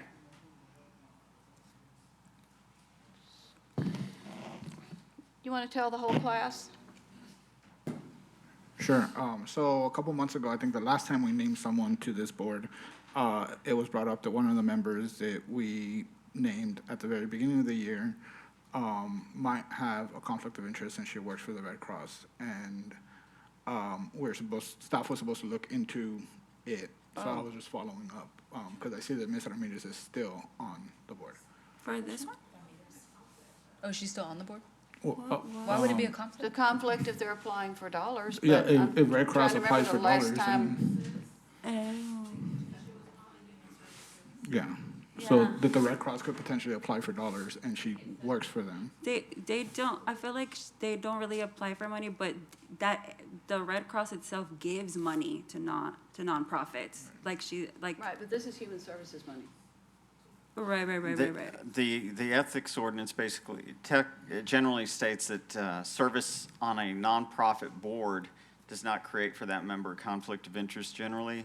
I'd need to look in the specific, I don't recall this situation being brought to me, but. If your organization doesn't have an application, then it's fine. But if your organization has an application and you're voting on that, especially if you're on the board, it's one thing. But if you're an employee and that's your Well, no, Salary? employee is different. Yeah, I'm no, talking about she- service on a board. I don't know the situation. She's an I'm employee. talking about service on human Correct. services, and you. Well, you're- we could certainly look into that. I don't want to opine on a Well, conflict here I in the think the meeting. point is, we asked that before, and we need to know. Yeah, because then we have to figure out if there's gonna be another spot open, but In which I case we have think, yeah, but I think we did talk about this, and it was like a non-issue. I'm but- trying to remember last time they even, Red Cross even applied for dollars. Yeah, they It's give been a out while. money, so I don't know if they're gonna be shaking us down for money, but I do think it's like important that we look We into need it to though, know. in the future. Yeah, if they don't plan to apply, then Yeah. it's no big shakes. So Yeah, we because I need would hate to wrongfully remove just on suspicion. No, we're, Yeah. no. Yeah. Well, No, remember, but it's a you- valid question. You can Mhm. also Yeah, yeah, yeah. abstain from voting under our typical rules versus having to resign. But true. anyways, But- we'll look But that's into it. what they do. We'll look into And it. if you've got to abstain on that, that's what they do.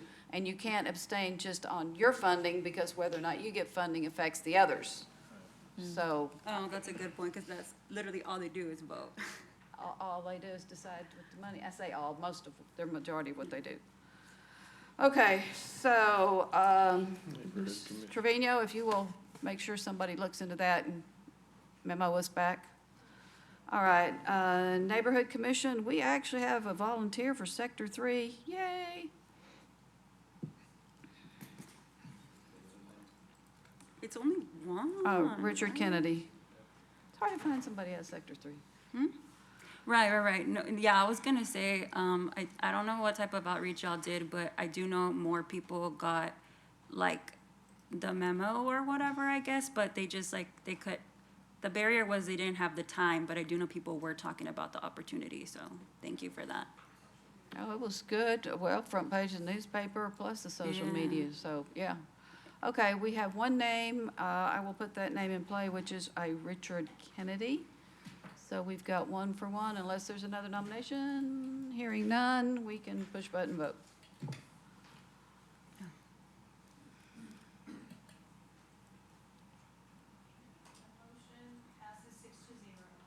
Okey doke. And we've got one left, which is the Senior Citizen Advisory Board. Aren't there 2 vacancies? We've only got one applicant, but I think there's 2 vacancies. So, anyway, Was there? I guess Yolanda Tolbert then. Yeah. okay. To it. Yeah, I wish that they had put, I mean, obviously it's her because there's only one, but it would have been cool to see more information on the application. Yes, it would. Are these applications subject to like editing? Like, could we ask like pronouns, for example? Ask them to let us know. Yeah. Yeah, like on the application, like their pronouns. I don't know if the software I just know does that. sometimes like some of us unconsciously say like her or him, like. And sometimes we don't know. Yeah, and I so mean, we just, happen to know Chris Jones, but, yeah. Who? is that an option? Okay. Sure. Yeah, this Right, was that's what I another thought. one that a lot of people were interested, but it's like the time commitment's just like not They there. meet quarterly. Yeah, well, I think it's just like they don't, it's like there's a lot to demystify about what the needs are, or like what area of expertise is needed, you know? And I try to tell people like that there's like staff support, or like in different like opportunities, there's like training, but I don't know why people are still a little bit intimidated. But it's less, I feel like it's less. I feel like y'all are doing a really good job in at least putting it out there so people can talk about it. Okay. So one for one, we can use our push Hold on, button. Mayor, let me clear this Oops. off real Yeah, quick. yeah. Oh, Go ahead. now they're blinking. Shane, you got, Oh, I saw sorry. you push it, but would you push it again, please, sir? Motion passes 6-0. All right, and now we are on item 31. Okay. Discuss and consider the appointment of a council member to the Behavioral Advisory Team, BAT. I'm gonna go ahead and make a motion to nominate Councilmember Garza. I can nominate you either way, it doesn't matter. I'll nominate Ms. Garza too. Wow, me too. it's literally so popular, I can't handle it. I'll second Yes. Ms. Rodriguez's motion. I think we can say that there's 3. So, I need to ask, are there any other nominations? There are not. So one for one. I imagine I vote no for myself, just 'cause Good. I'm a humble. Do it for the bit. That's what I would do. Motion passes 6-0. I'm not as cool as you, Shane. And we've already done item 32, so now we're up to item 33. The city council will convene executive session pursuant to the following sections of the Texas Government Code. A, section 551.087, economic development, to deliberate regarding possible economic development incentives for Project Hatchery and Project AVSM. B, section 551.072, real property, to deliberate regarding the possible purchase, exchange, lease, or value of land as necessary for the development of a new city hall. The possible purchase of real property off of South LBJ between Cheatham Street and IH 35. C, section 551.071, consultation with attorney to receive legal advice regarding a request for dissolution of the Cotton Center Development Agreement in conjunction with the previous filing of a petition for removal from the extraterritorial jurisdiction of the city. D, section 551.074, personnel matters, to discuss and provide annual appointee evaluations to 1, city manager, 2, municipal court judge, 3, city attorney, and 4, city clerk. So we did some of these for the public. These are also posted on our work session at 3 o'clock agenda. So we did get some of these done, but we do have some still left to do. So I'm looking for a motion and a second. Thank you. Motion by Ms. Rodriguez, seconded by? I'll do it. Thank you, Mr. Gonzalez, to enter into executive session, which is at 10:39. We'll see you back there in the conference room. Executive session that we closed at 11:17, and now we are at item 34. Consider action by motion or provide direction to staff regarding the executive session items discussed under the following sections of the Texas Government Code, just as listed below.